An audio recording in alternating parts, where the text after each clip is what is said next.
Whoops. Nobody saw that, right?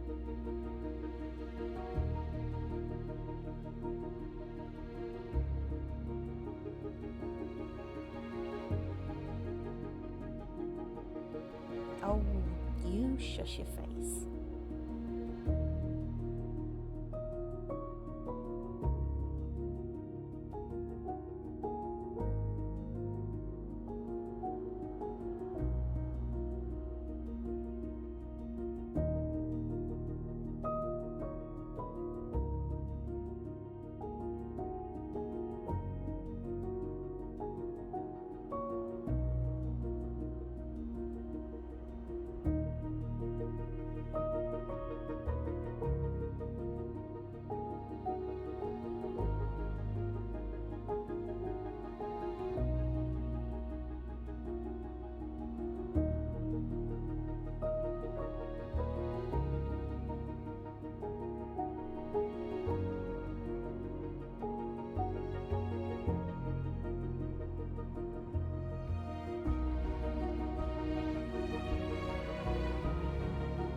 Whoops. Nobody saw that, right?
Hello, lovelies.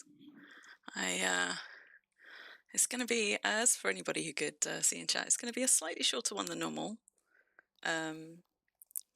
today, because I've actually got a friend down to stay, and I have currently I've sent him out with somebody else to have a drink for a couple of hours. But I'm gonna have to wrap up in a couple of hours and go and pick them up when the pubs close. So I'm not going to be winding on into the early hours of the morning, which might be a good thing or a bad thing, depending on your point of view. You just got the stream on the extra screen button, so you can go and You got too many screens on your desk already. You out treasure hunting then, Bun? Hi, memers. Hello to everybody else in chat. Hi, Poison. Hi, Jester. Hi, Bun. Hi, Mad. And hi, Arok. Hi, anybody else who is lurking as well. So, as my loading screen suggests, Calvert and I are hoping to be back doing a Wurm stream next Friday. For anybody who's been sort of watching, we've been doing a little bit of Medieval Dynasty in his usual Friday slot, and we are going to continue doing that sometimes, but we've got a plan for a Wurm one next Friday, so it'll be nice to have him back.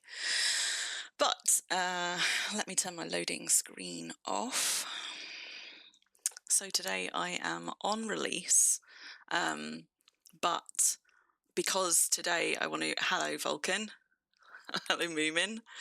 But today I'm going to be talking about market management, and so really I'm only on release because my market is on release, and it'll be easier to, I guess, show you some of the things using sort of the market that I run in my tunes. But this one isn't really about release. It's more going to be about sort of if you already run or have been interested in sort of running in-game merchants or perhaps a whole marketplace. There's a lot of things there that you might consider. Some people have already started doing it and have had some success. Some people have been doing it for a while and have been struggling to make it work, to get it off the ground or whatever. And this is something that I talked about briefly. It came up in the stream that Ruffle and I were doing last week on independence, when we stopped off at a market. And I said that perhaps this is something that we should do a stream about, because also I'm very sorry if you suddenly just got very, very loud sailing sounds. It is always loud in my boat.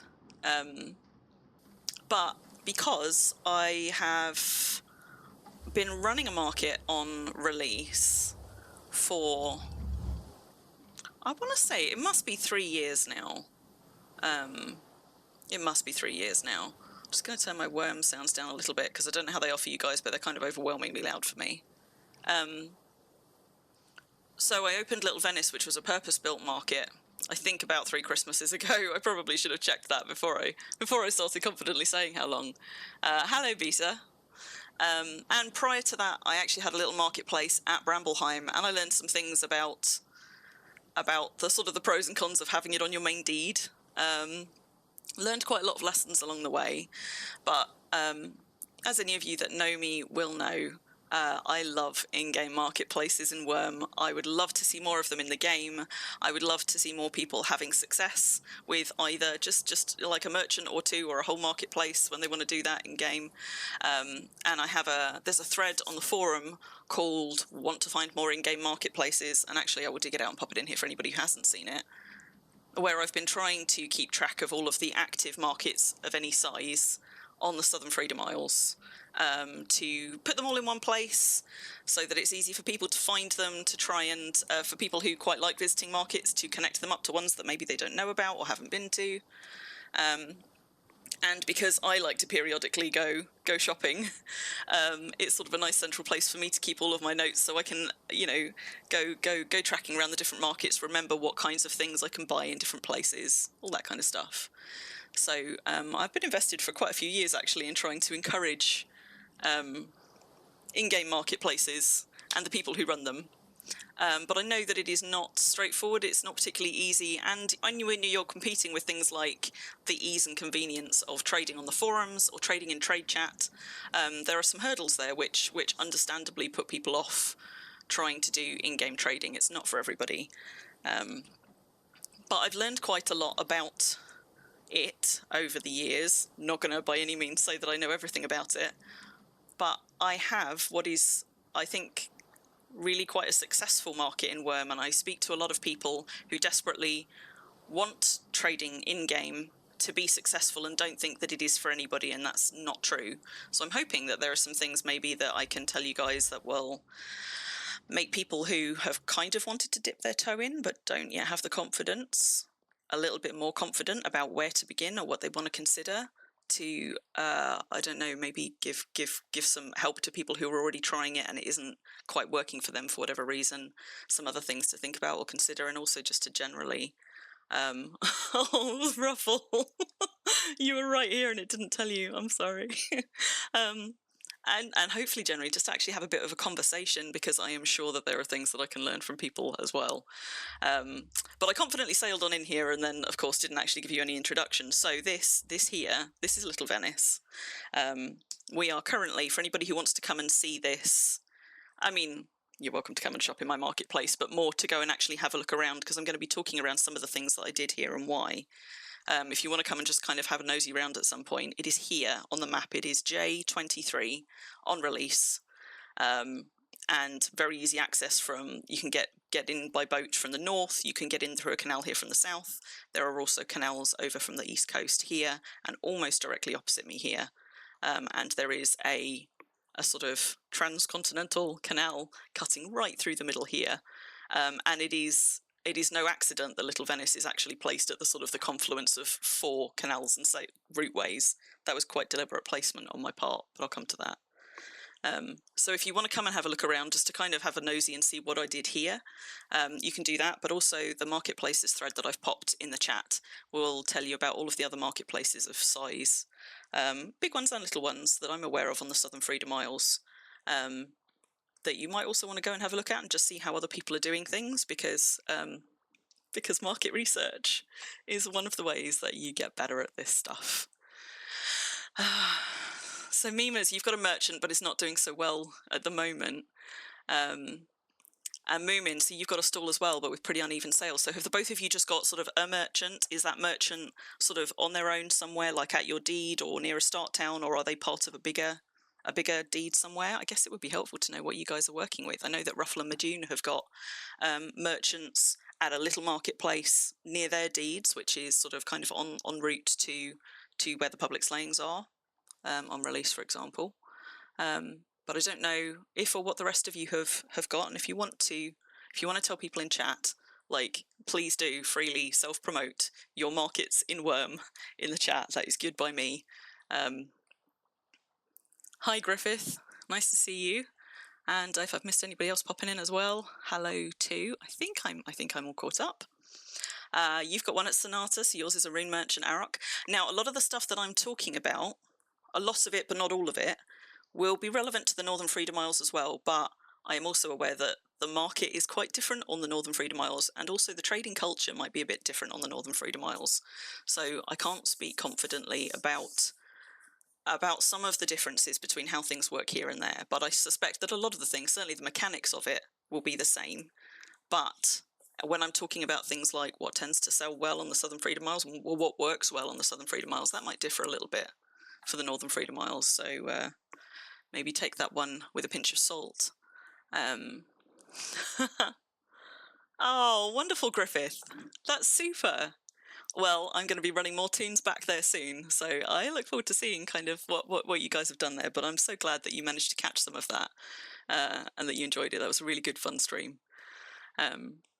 Arok, so your market took a little bit of a hit in the merger. What you mean? So when people started being able to travel between the two, even though they can't take their stuff, that's affecting the kind of the market dynamics, you think? Vulcan, you visit Moomin's merchant on the way through because it's on your route. We're going to talk about that being on routeways because I think that's an important bit of it. You've got a merchant on release at the top of a mountain. Wow. So actually, having got out of my boat, what I am going to do is I'm just going to hop back in, do a little bit of a sail around before I start walking around, just for those of you that have never been to Little Venice, so you can have some context. Because one of the things that I've done here is something that I wouldn't necessarily advise other people do, and that is my market deed is not on a highway and is not reachable without a boat. You could swim from the shore if you're not carrying a whole lot of stuff, because the shore is not terribly far away. But for the most part, this is potentially a risky decision, but it's one that I made on purpose, partly because when I had the idea of having a market deed where you could literally sail up to the windows and trade through them, which you can, and I'll show you, it had to be an island deed, and I didn't really want a great big ugly bridge over to the mainland here. But also partly because one of the things that I learned from from my first marketplace, when I had one at Brambleheim, a smaller one than this, was that I wasn't going to be making many sales to new tunes. Like, the kind of stuff that I was selling is not the stuff that was going to appeal to people who are brand new to game. And even though there were places I could probably put merchants to sell stuff to new people, that was probably not going to be worth the amount of effort that I put into it. There are plenty of other ways for new people to get stuff. Impelongs, apart from anything else, mean that new people to game actually shouldn't have to spend stuff, shouldn't have to spend money to engage and to get their first good things. So the market is most buoyant when you are actually selling to people who have been in the game for a bit of a while, and most of those people can sail. So this deed is sort of a bit of a destination one. You're not going to stumble across it, except perhaps by sailing past. And that's why I placed it where I did, because there was going to be no kind of accidental traffic except by people in boats, and it was going to have to be a thing that people needed to come and find on purpose, or discover one day sailing on their way to somewhere else, and then maybe want to come back to. When I was deciding where to put this, aside from the convenience of having it close enough to my main deed that I could access it pretty easily, I quite deliberately put it in a place where it was going to be on a lot of thoroughfares where people were sailing. So from here on release, up past this little bit here, this is the main kind of north-south waterway through this side of release. You've got two of them. You've got this route down here, and then you've got a canal running north to south here. So anybody who's coming onto release from this border is probably going to be travelling down through one of these if they're not travelling down the sides, the outsides. And then there are also a couple of canals, there's one just there, which get you across onto the inside of release from the east coast. And this is, Little Venice is positioned not in the way of, because I didn't want to piss a load of people off, but just close enough to, if, for example, you were coming to a public slaying and you were coming from this side of the server, you might come and cross through this canal, and turning out of that canal, it would take you past Little Venice, but it wouldn't make you go and bump into it. Because the next canal to get across release is actually just over here.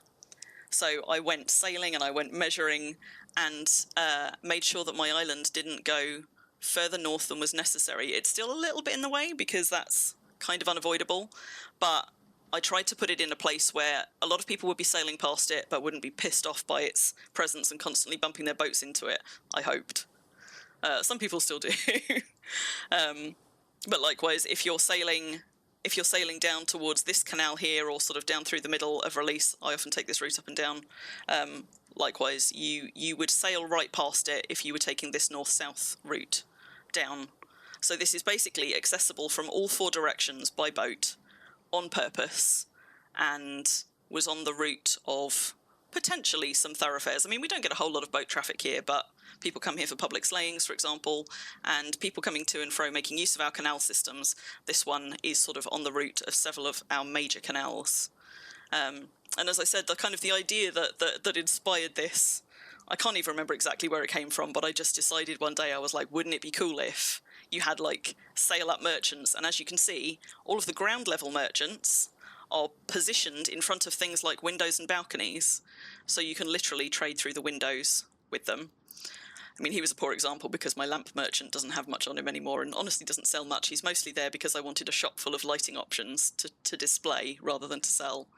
And I have got some merchants on the upper floors as well of some buildings, like, for example, there's one up above him that you can see, and you can technically shop from those by boat, but not from one of these boats. If you happen to be coming through in, like, a caravel or something, theoretically you can reach them from the top, but mostly you'd have to get out and walk for those.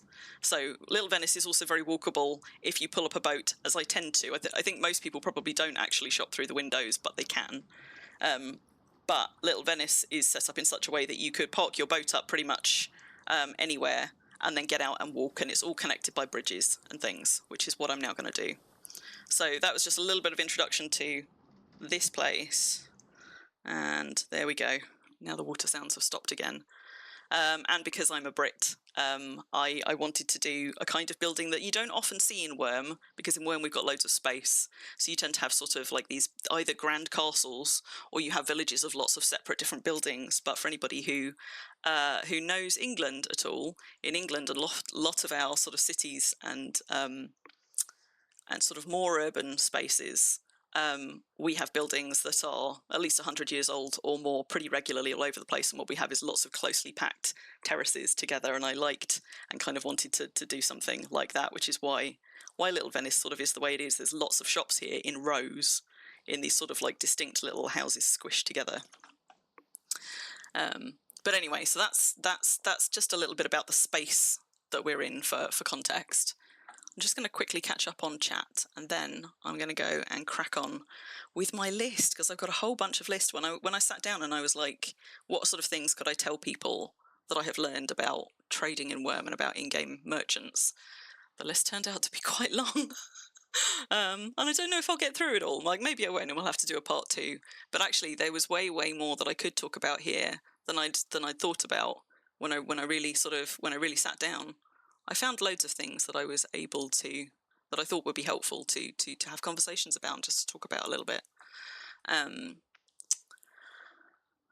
So Moomin, yes, your merchant up a mountain. I don't even know where you're based on release, Moomin, so I don't think I would have ever seen your merchant. I do like coming across like little odd merchants just out in the wilds or at the edge of a deed, though. So Arok, you think that the ability to portal between servers lowered prices by 30 to 50%? I mean, the Northern Freedom Isles was definitely, the market was more expensive than it was on Southern Freedom Isles, and I wonder quite what has been behind that, because on the one hand, people are exposed to the markets on the other side, but because we still can't transfer stuff, I'm surprised that it's affected it by that much, but I'm not surprised that it's affected it, I guess. But as I say, I don't trade on the Northern Freedom Isles, so I don't have so much insight there, and it'd be interesting to hear what other people have found as well. Moomin needs to vulcanise their merchant a bit more, that they hear. So there's no bridge, partly for aesthetics, because I didn't really want, it would be quite a large bridge over to the mainland from here, and a bridge of that size would kind of feel, for me, a bit too big and clunky for what is really quite a small island. This is a 1 silver deed, so it's really quite a small deed, and I've got about 20, 24, 25 merchants packed in here, I think, and I've still got empty shops reserved that I haven't put merchants in, and plans to reorganise some bits of Little Venice so that I could even cram more in.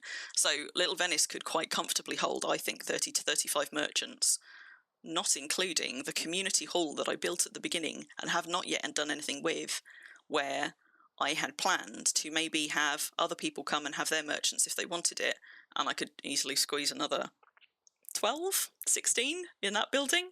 But I haven't. Like, that's something that never kind of came to fruition, but was just an idea. But yeah, I don't think that not having a bridge to the mainland actually prevents many people from coming here. It might prevent the occasional person who, when riding past, would think, "Oh, I'd go there if only there was a way across." But in practice, I don't think it really loses me much trade, and a lot of people who are curious about this will make a special trip to come over and see it anyway. And also, I live on quite an unpopulated bit of release. So I live all the way out here on the Eastern Peninsula. The release start town, for reference, is up here. Our public slayings are down here. And of course, although people are now settling closer to start towns because we've got portals, predominantly most people tend to settle on the outer edges of servers where they can travel easily, or near to places where things happen, like public events. So this little peninsula out here has a few long-term residents, of which I am one. But we don't generally get new people settling out here. This is just sort of quite a smattering of long-term deeds, players who've been in the game for a long time. And this peninsula isn't really a thoroughfare for travelling around on release either. People come here for things like treasure hunting, but we don't get a whole lot of people who are passing here on their way to somewhere else on the land. But we do get quite a few people passing through here by boat on their way to places. So that was it, really. I didn't think that there were going to be that many people crossing by on land who didn't have another means to come here if they really wanted to. So I was more concerned about sort of the aesthetic integrity of it, and also not making an eyesore that was going to upset, my neighbours and other people who have lived here a long time as well. Because this is this north-south route is one that we all sail a lot. And And at the time that I built it, I mean, there was another big deed just down here. That deed has now collapsed, so actually there isn't one there. But I mean, we've got Chica just over there. We've got one of my alliance mates, Zach, is up there. That's Robbie's mountain, just there. And my deed Brambleheim is just down the coast, just down this way.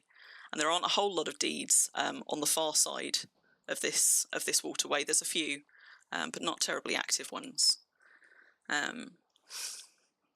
Maybe a boat on each shore. Well, in fact, some people have.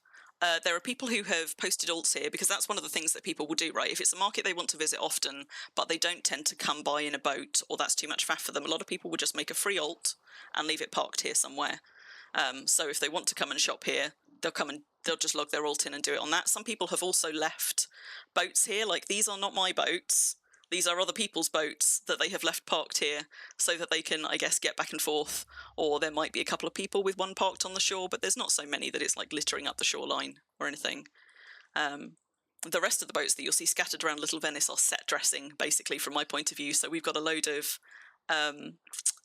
sort of Frumious Bandersnatch themed boats sat around Little Venice, all of which I bought from J Popper, mostly as kind of like a set decoration, to give it that kind of lived in look. So there are a few boats around in the waterways, but mostly they are not there for use. They are just there to be pretty.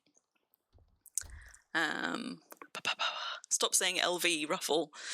Well, it's my fault. It's because I refer to it as LV all the time in sort of my alliance chat and things. But yeah, Little Venice. That feeling that someone is spying on you is Ruffle visiting but not telling you. Not very good for horses, Madoon. Well, actually, it's fine for horses. Oh, do you mean for people who are out riding on horses? Yeah, it's not great for that. For people who come here to collect animals, because I do also sell animals on here. Not often, but sometimes. But if you were buying horses here, you can lead a horse behind you in a boat anyway, so you wouldn't have any trouble taking it away. And for people buying things that cannot swim, like I sell sort of conditioned animals and champion sheep, and I give away a lot of animals from here as well, because I'm an animal collector. I collect a lot of GM spawns, and I give away GM named creatures here when I find sort of spares of like the passives and things. But for those, you would probably want to putting them in a cage anyway to take them across the border. And I've got an off-deed loading area just behind these pens here, so that people who want to come here and get animals do have a means to lead them and take them away. That one is not for sale. That is temporary storage because I haven't yet moved it back to Brambleheim to care for it. But so people who want to come and buy things here, they can't just lead them away from the deed because it's not collected to the mainland. But most people wouldn't be doing that anyway because animal transportation is easiest done with cages. Cult of Hamtad behind the slaying site. What was that? Oh, I see. And hello, Nightmare. NFI is the server for all the people with big pockets. Well, the cluster, you mean? Well, I mean, maybe, but also I think that when you've got a bigger economy in that place, people are also making more money, not just spending more money. So while those economies stay in those areas, it all kinds of evens out in the wash. But certainly if you're buying silver to do your first purchases, it is more expensive to be buying silver and buying things for the first time if you're an NFI player than an SFI player, because our economy has been around for a lot longer and that has driven prices down. Whereas the Northern Freedom Isles cluster's economy is as high as it is because when that cluster opened, nobody had the skills for anything, so everybody was working from the ground up. Demand was much, much higher, and that was where there was a really big influx of new people through Steam and through other things like that. So that kind of set its own market economy, which is a reflection of the Southern Freedom Isles in terms of how things are priced relative to one another, but where the whole price ceiling is sort of lifted a little bit on things up there.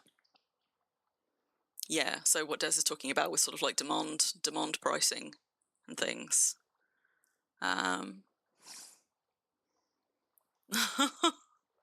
Moo, you tossed a rare Colossus brick and priced it at a gold. I'm glad that one didn't pay off. Oh, I think you might have regretted that one. Is there a map of the merchants? No, there isn't. And actually, that's one of the things that I considered doing early on. I was going to make a map available on the forums telling you what was where, but I never quite got round to it. And then when I decided I wanted to kind of reorganise Little Venice a little bit and shift some things around, I decided to wait and try and do that on the next iteration. But it would be nice to do. Hello, Dirk. Nice to see you. Right. Let me catch up. Thank you. I get lots of compliments about Little Venice, and it warms the cockles of my heart every time. Hello, Barfoot. Because this was definitely a labour of love. And despite my kind of initial concept and idea that I was really excited about, it was evidently a good enough idea for me that it kept me sustained through about 4 months of solid building, because I came up with this idea like at the end of summer, start of autumn, and it took me, I don't know, I think it took me about a week or 2 weeks to plan it in Deed Planner, and it went through a few iterations. It then took about a week to drop the island, because the island wasn't here, and to dig it all out in Terraform. It then took me about a month, 5 weeks maybe, to build it all. Bearing in mind I had the materials already for the most part, or I ordered them. I wasn't making the materials from scratch. I either had already got them or I bought them in. And then it took me about 2.5, 3 months to decorate it. That was the really slow bit. But I'm not going to do sort of like a deliberate tour of Little Venice. I might do one at some point. Calvert also did one some years ago when it first opened. Calvert came and visited this on stream when it had been open for just a couple of months, and it hasn't changed a great deal since then.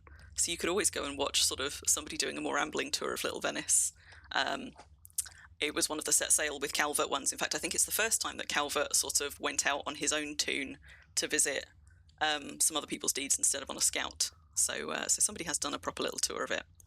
And I really like this sort of this town square vibe in the middle, which feels like very kind of European sort of village centre, town centre. But anyway, is it weeds giving that water a greeny colour here? No, I think that's actually it's showing a reflection from the trees on the mainland rather than a reflection of the buildings up here, weirdly. So what you're actually seeing is sort of where it's reflecting tree lines on the mountain from the other side. A little bit glitchy there, those reflections from the other side of the buildings. There is also some seaweed and things there, but I assume that that's what you're referring to. Wurm sorcery, indeed. So just a little bit of so I guess a kind of merchants and in-game markets 101 for anybody who is brand new to this and has never really considered having a merchant in-game or doesn't really know how any of that works. I'm just going to log in a second toon because some of this will be easier to show you on my market management toon, who is called Georgina. So I'm just going to log her in quickly in the background. So there are two kinds of in-game traders, and one of those is one that you can sell stuff on, and one of those is one that you can only buy a few official Wurm items from. So that latter one is a trader. Traders, I don't know, I think we still can't buy traders in game right now, right? But you might come across sometimes, they look exactly the same.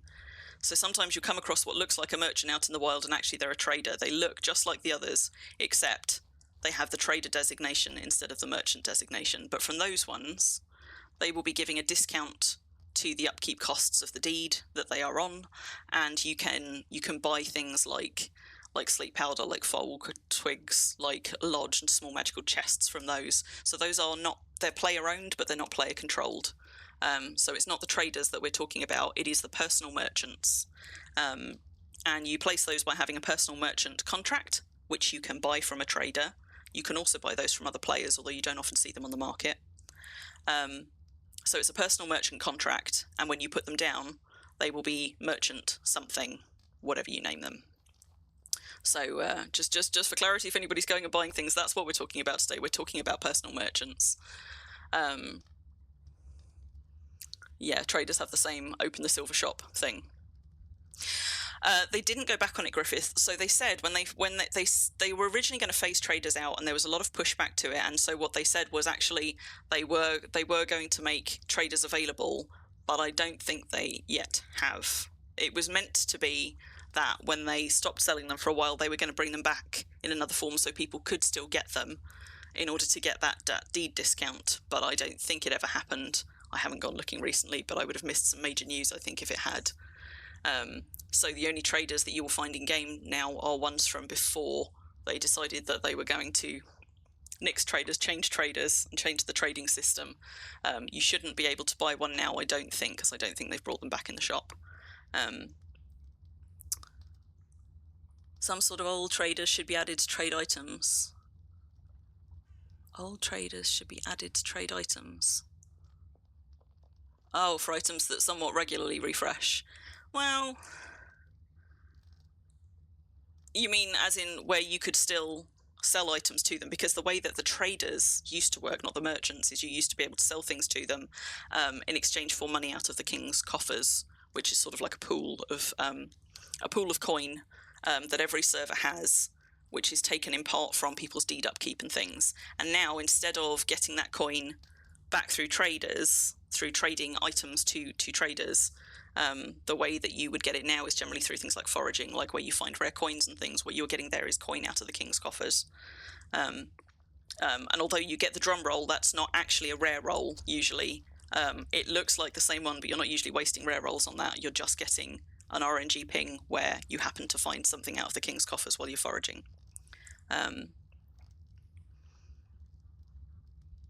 Items of worth could be exchanged, no coins involved.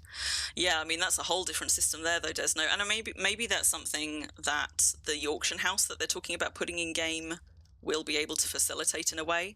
But for the most part, that kind of trading goods for goods, kind of proper like medieval barter style, that's the sort of stuff that tends to happen in trade chat. Not that often. Mostly people are selling for coin, but sometimes you do see people selling and trading in that way. And sometimes there are people with listings on the forums who trade through there, will accept things other than coin in exchange and will barter goods for goods. I think it would be very difficult to manage something like that on an automated system like a trader system, because one of the things that you will find is what the game thinks something is worth and what players think something is worth. Very, very different. So on any item, you have a get price option, and that will tell you what the game thinks it's worth unless you have set a price on that thing. So I have not set a price on this cotton. It's telling me there's no price set. The Venora wouldn't give me much favour for sacrificing this, but if I were to put it on a merchant without a price, without having set a price myself, I think the game would propose a price. That's certainly the way that it used to work. But it is, yeah. But it's in no way a reflection of actually what the in-game market value is in terms of what people are willing to pay. So let me just do the second part of logging that tune in that I said I was going to log in before I distract myself again. Georgina, there we go. So let's log her in. Yeah, so we're talking about personal merchants quite specifically for everything that I'm talking about today, and people with in-game merchants. They might have anything from just one personal merchant in a market stall, at a market stall. I don't have any market stalls here to show you because mine are all in shops. But people might have anything from sort of like one, 2 or 3 to a whole market full like this.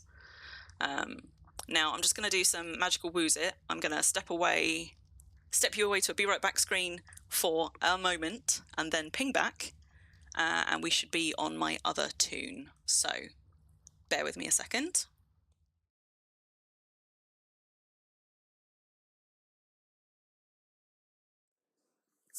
Hopefully, ta-da, we are magicked back to my market management tune, Georgina, who is apparently currently in the PMK shop.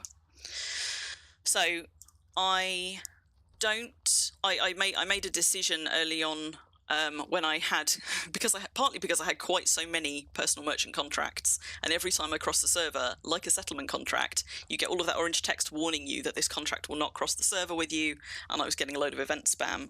But also because I wanted somebody who basically lived here to be more responsive to things if I needed to go and change prices, if I needed to take something off the market for whatever reason, or if I wanted to just potter around doing maintenance. So I have an alt who has been premiumed once, although that doesn't matter now. It used to matter, because if they had never been premiumed, they could expire. But this is the deed holder Georgina, one of my alts, and she also holds all of the merchant contracts, which I will show you, because if you've never seen one. So these are personal merchant contracts. These ones here are currently ones that are not in use. So if I were to manage traders on one of these, this is the window that you get for placing a new trader. You've got to name them, you've got to pick their gender, and they will drop on the tile that you are standing on, importantly. So if the merchant isn't placed, that's what you get. But for anyone that is placed, if you manage traders on those, what you actually get is this window, which a lot of people, I think, forget once they've placed their trader that they can still access, and it's got a lot of useful stuff on it. So this is my first kind of pro tip for the day. Do you not need to perm alts anymore?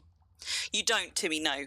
So they got rid of the thing. I can't remember how long ago it was, where if you hadn't logged into a toon for 3 months and they had never been premium, they would get deleted. Now what we have is the opposite, where actually you can't delete characters, even to like recycle the name or whatever. So you no longer have to have them once premiumed. But back when I created this, you did. And to be honest, now, because I have a lot of alts for care slots, I still premium all of mine once, just in case they ever revert that, but also because for things like care slot alts, I actually want them to be premium long enough to get my animal husbandry up for them to care for a few things before they expire. But so on a merchant that you've already got placed, you can still go right click on that and manage merchant, and you can find some interesting things here. So Gendry's about middle of the road. He hasn't quite made a gold, so this month he sold 90 coppers worth of stuff. Gendry is my tool merchant.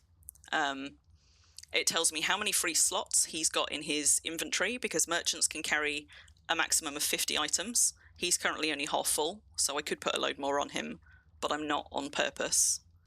I never quite knew what the ratio was, and if anybody does know this, I would be really interested to hear, because I don't know if this is sort of I don't actually know what this ratio refers to, and I couldn't find it anywhere. If it says anywhere on the wiki, or if anybody knows this bit of magic, I would like to know. But it will tell you how much they sold this month and how much they've sold over the course of their life. And if you're managing a large market like this and trying to make strategic decisions about which merchants or kinds of shops are worth keeping and which aren't, that actually might be a really useful figure for you, because this one has more than paid for himself. A merchant contract costs, I want to say 7 silver, but it's been a while since I've bought one, so somebody correct me if that's wrong. But looking at what they've sold across the course of their life and what they're selling in a given month can give you a little bit of insight into actually how well things are doing, because sadly what the in-game merchant system doesn't have is the ability to export data about what they're selling, what price they sold it for, when they sold it. Any of the really useful things that I would love to have access to are not currently built in, and I'm kind of hoping that if and when we get that auction house, they will also look at how they can improve the way that personal merchants work in the game. Merchant QL doesn't matter for anything at all. No, it's just the QL of the contract. Wait, where did I put it? And these are non-drop, so you can't drop them and have them accidentally get damaged. These will stay with you. They're all death kept items, so the QL doesn't actually matter a jot. I don't even know how some of these are lower QL. These are possibly ones that I bought from other players. As you can see, most of them are sort of in the kind of 75 to 80, but it actually doesn't matter at all. The QL means nothing in terms of contracts. 8 silver on Southern Freedom Isles. Hi AQ, thank you for that. So the way you get to this window is by right-clicking on any of yours. If we go and look at my PMK merchant, who is almost certainly one of the most lucrative ones that I have here, Dougal, let's have a look at him. And again, if you've ever even looked at this window, unless you expand it out, you wouldn't see all of that extra data. It's super easy to think that this is all you can see here. You can tick a manage prices box here, hit send, and that allows you to manage your prices remotely, which is another really useful thing, which a lot of people just don't do or don't know that you can do. But we'll come back to that. But yeah, this box would lead you to believe that that's all the data it gives you, and it's a fib. So if you pull this out, or if you scroll along the bottom, you get this extra data, which can be really helpful. So there you go. Across the course of his life, 3 years in game, he has sold over 9 golds worth of stuff. So hey, so yeah, you know, when people are saying like nobody spends stuff on merchants in game, yes, they do. Certainly some are more of my merchants than others. I think probably the couple of shops that I've got here that have sold the least have probably sold like less than 20 silvers worth over the course of their life. But the ones that have sold the most have sold several golds worth over their life. And this is one of them. This is probably the most lucrative one. But there's a few that have sold over a gold's worth in their life. And their life being 3 years, which is, I think, I'm fairly sure it's 3 years that I've had this market open. So this information, like this one has sold 56 silver worth of stuff this month, and 9 golds worth, over 9 golds worth over his life. And actually, I am close enough. Let's go and see him, because he has probably, he has probably got some stuff on him that I can collect right now. So again, in terms of merchant management, how you get your money off them, it doesn't go straight into your bank account. You have to physically go and get coin off them in the same way that you trade items to them. So when you drop a merchant down, there's 2 ways that you can set prices on things. You can, with items in your inventory, for example, right-click price and set price, and use that to set your gold, silver, copper, iron value on it, and then trade it to him, and he will sell it at the price that you set. You can do that for stacks as well, as long as you want them all to be priced the same thing. I could stack a whole bunch of items all at the same thing, all in the same way. The other way that you can do it is the way that I just briefly showed you, which is, let me find it again. So manage traders, and if you go and tick this little box here, manage prices, this bit here, by the way, this price modifier, that doesn't matter unless you're letting the game price stuff for you, which you never want to do, ever. So you can ignore this. You can change the price modifier, but you don't want to use it. You always want to have this use local price ticked, because that means you've set the price instead of letting the game set the price. Because when the game sets it, it will just be based on things like quality of the item, and how valuable the game thinks it is. Nothing at all in reflection of what the player base thinks it's worth.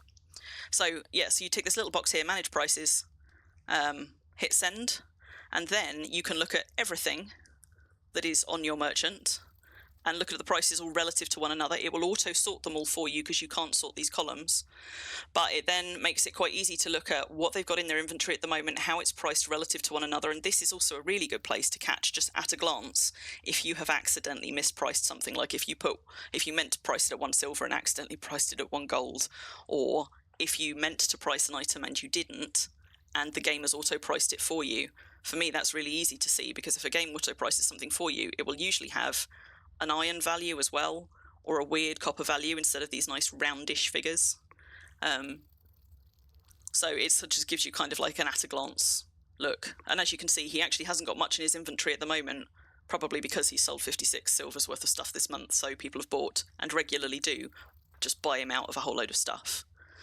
So those are the 2 ways that you can do your pricing. I know, Ruffle, a lot of people don't know about this one at all, because once you place the merchant, you pretty much never look at the contracts again, and I even forget about it. I often don't do my pricing this way, and every so often I remember that I can do it.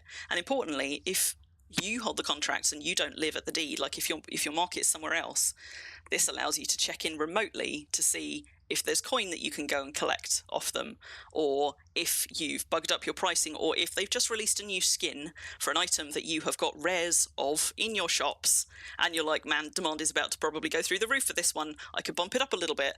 Or suddenly there's been a whole raft of slayings and there is more blood on the market than anybody knows what to do with. You could go onto your Bloods merchant and be like, you know what, I'm just going to do a sale on these, I'm going to drop them all down by 50 copper or a silver or whatever, and see if that helps to move them a little bit, because the market's now flooded.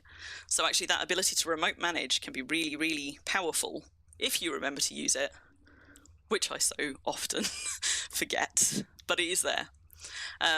So those are the 2 ways that you can deal with pricing on your merchants, and then when they've got money to collect, you can see if they've sold stuff for you to go visit from that window, but the only way you can get the money off them is by going and trading with them like this, and the money will be in their inventory for you to just take out, obviously only on the toon who holds the contract for them. Anybody else won't see this silver in their inventory. It is only the toon that's holding the contract, and that's how you get your money back off them. You essentially trade it down this way, and if I had something that I wanted to trade back into his inventory, you literally just drag and drop them. But as you can see, because I haven't set a price on this item, the game is choosing a price for me. That's what it would go in his inventory as, which is, not a reflection of what we would, well, not what we would sell it as. It is also worth mentioning, though, that even if you price an item, when you first put it in this trade window, it doesn't always reflect what you've told it to sell for, and that throws some people. So if, for example, if we set the price on this rare wool to it's a sack value item only, you can't craft with it. So if we set it to 10 copper and give it to him, as you can see here, it's not actually saying that I've set it at 10 copper. It's putting it at a weird value, and you might think, did I do that wrong? No, you didn't. But if you accept and then go back and have a look at it in his menu, you'll see it's now set to the right price. So don't be thrown by it telling you that you've set a different price than you think you have in that window, but do just, anytime you finish trading to one of your traders, just reopen the trade window with them and check that the prices are what you think they should be. Or go into that manage trader window on their contract and check it there. I'm just going to take that back off him because he is not somebody who sells rares. So there you go. So that's me collecting the coin off this merchant. Just pop it in there. And that's how you get money out of your merchants. That's how you put items on your merchant, and how you can manage the pricing on them, either by individually pricing stuff in your inventory before you trade it to him, or by just throwing it all on the merchant and then opening up that managed trader thing here. And usefully, one of the anomalies, there's a few anomalies in the trading system, is it does say manage traders, not manage merchant, confusingly. But so you could just drop a load of items in his inventory without pricing them all, then go to this screen, manage prices, and then instead set all of your prices here all at once, and just click send when you're done to do price amendments. That is a quicker way of doing it than doing it all in your inventory. Despite knowing that, I still tend to price things in my inventory as I go, just because that's the habit I got into, I think. I forgot some coins on the table. Yeah, but they're only iron and copper. I've got sort of decorative items all around this deed. So let me turn my things back on, because I'm hopping around a little bit in some of the things that I wanted to say. But that's probably just the way it's going to be. So, okay, another important thing to say. So where I said I have an alt managing stuff here, it's important that if you have someone who is not one of your main toons holding your merchant contracts, that they are logging in semi-regularly. So for Georgina, who's my market manager, I log her in probably 2 or 3 times a month, sometimes maybe only once a month. But the reason that this is important, especially if you have a merchant or a marketplace on a server other than the server you live on, is because if you've ever wandered past a market stall and you've seen a sign up saying that this merchant has moved on due to poor business, I think that's how it's phrased, that sign doesn't come about because nobody's bought stuff from them for a while. It comes about because the toon that holds the contract has not logged in on that server for, I think it's 3 months. So if you've got a merchant on another server and it's a server that in practice you very rarely sail to, your merchant's going to pack up his stuff and leave eventually, because the game treats it as an abandoned merchant, because you are not logging into that server with that contract in hand. So if you have a market manager like Georgina, you want to be making sure that that you're logging in that toon semi-regularly. Same if the merchant doesn't have anything left to sell.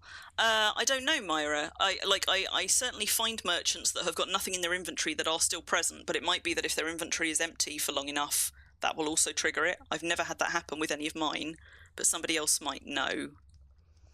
Do you get a warning when you log in? What do you mean, a warning about your merchant potentially going to leave? I don't think so, No, because if you are on the server where the merchant is, just logging in would reset that timer anyway. And if you are on any other server, the way the game is set up, it treats the servers as separate instances, except for the way we transfer between them. So whilst I'm on release, the game has no idea what my stuff on Delhi is doing. And if I leave release, all of my merchant contracts stay here without me. So if this toon moved over to Delhi for 3 months, the server on Delhi would have no record of her having contracts on release, because her contracts would all still be on release, if that makes sense. So yeah, if you, as Ruffle says, if your merchants are on a market stall, which I don't, as I said, I don't have any here to show you, but they're sort of like the wooden market stands outside, and there's nothing on that market table, that means the merchant has nothing in their inventory. So if you're going around a big like open community market outdoors, for example, that gives you an at a glance way to see, even if there's a merchant standing at the stall, if their inventory is empty, if they've got nothing to sell, there won't be a display on their table. If there is any kind of display on their table in their market stand, that means there is something in their inventory. But that brings me to an important point. So there are 2 places that you can place merchants. One of those is at a market stand, which is what you tend to find at those outdoor community markets. A lot of marketplaces are like that, with rows of market stands. When you place one of those, incidentally, you've got limited control over how you can place it. So when you build a market stall, all the time that it's unfinished, you can have it in your inventory and move around with it. But the second you finish it, it will drop on the tile that you are on. And at that point, it will drop centered on that tile, so you can't move it around. You can rotate it, you can change its orientation, but you can't load it, you can't push or pull it, you cannot move it to another tile. So if you're going to be building merchant stalls for an outdoor space, you need to finish them on the tile where you want them to drop, because they are one tile. Also, that the stall has to be named for the animation of the stall to change too. What do you mean by the animation of the stall? I don't quite know, Moomin. Stalls don't need to be renamed. There you go. Maybe that answers your question. I'm not quite sure what you're asking there. You can rename the stalls, certainly, but I don't think it functionally means anything other than what the mouse over label is. But yeah, if you're using merchant stands, once you build that merchant stand, you cannot move it. You can only destroy it. So you can't build it on this tile and then push it and, move them around and organise them elsewhere. They're bound to the tile that you drop them on. So that's a really important thing to note if you are building merchants. That's one place that you can put a merchant. The other place is in any building where you have permissions to do so. So on a deed that you own, on buildings that you own, those permissions are already there that toon owns. But if you're putting them, for example, in somebody else's community market, they would have to have set up the building with permissions to let you or Freedom Isles players in general place merchants there. There is a toggle. And in fact, so if we look at this building, for example, you can see here that a bunch of toons my alts who live here, and also Eshri, who's my foe priest, have all got manage stuff on all of these. But if you wanted to set up a building where other people could come and place merchants besides you, you would want to set Kingdom of Freedom Isles here. You'd want to tick the place merchants toggle on for that building. And if you have several buildings in a marketplace, you'd need to do it for every building. You cannot set that permission at a deed level. It has to be at a building level. So that's how you would do it if you want to set up a market where other people can also place stuff. If you're setting up a building where just you want to place stuff, you can ignore this. You will automatically have those permissions as the person managing the building. And if you tick that toggle on, just in case you're not used to doing building management, you then need to apply changes before you close. So let's just turn that one back off. So you could also rotate it to force the graphics to refresh. Okay, yeah. So the second...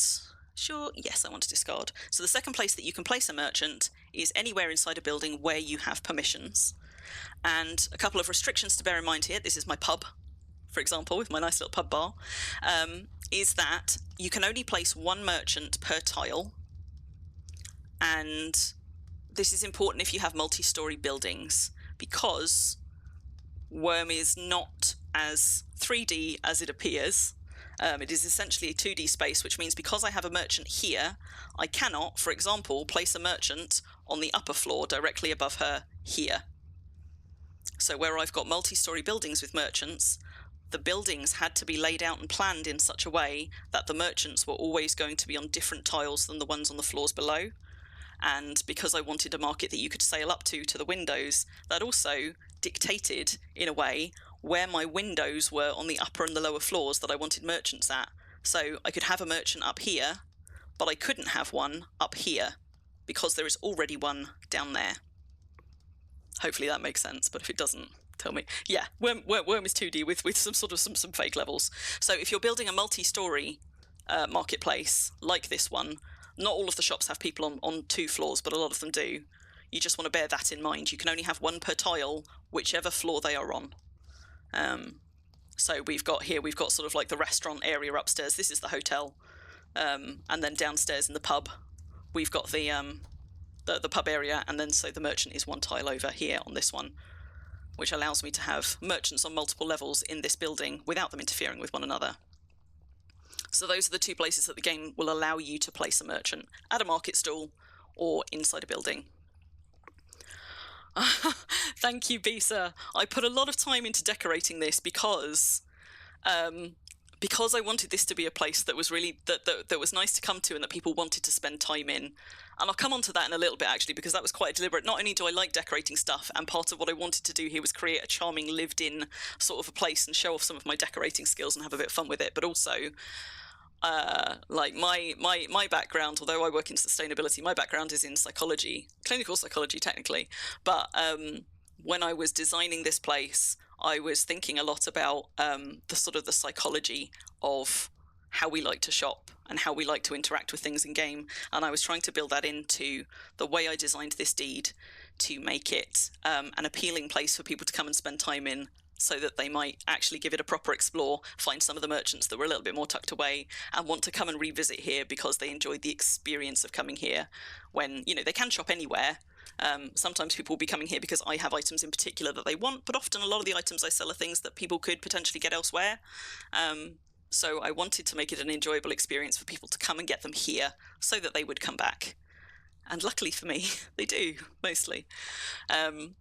So let me have a look at my very long list of things I thought I could talk about. I'm definitely not going to be able to cover all of them. But yeah, so the point that I started at before I sort of grasshoppered a few steps away is you want to make sure that whichever toon is holding your personal merchant contracts, that they are logging into that server or to every server that they've got contracts for regularly. I think it's a 3-month mark. If they haven't logged in for 3 months, then your merchant will pack up shop. When that happens, I'm pretty sure that the inventory items, do they get mailed to you? I think that's how it's meant to work. Maybe somebody else can confirm, because again, I've never let it happen. And it means if your main toon is holding all of your merchant contracts, that's fine, because you're probably logging on them regularly. But if you're somebody who tends to play for, say, through the winter and then take an extended break over spring and summer, and you have merchants, you kind of want to be setting yourself like a calendar reminder or something if you're going to be on an extended break to just log in any toons holding those contracts at least once. And ideally, if you have markets or merchants on several different servers, it might be easier for you to have either a toon that lives on that server holding the contracts, or if you're going to be away for a while, I guess parking your contract holding toon by a portal so that you can quite easily just ping to every server, every couple of months, just to make sure that they all stay active and that they don't go away. You've seen a pile of items where this happens, Desno. So there you go. So Griff says, yeah, the items will get mailed to you with about 6 months expiry on the mail. So if your merchant packs up, it's not the end of the world in as much as you don't just immediately lose that stuff. But if you've got a persistent marketplace like this, it looks bad if people come to visit and half the merchants are packed up and gone.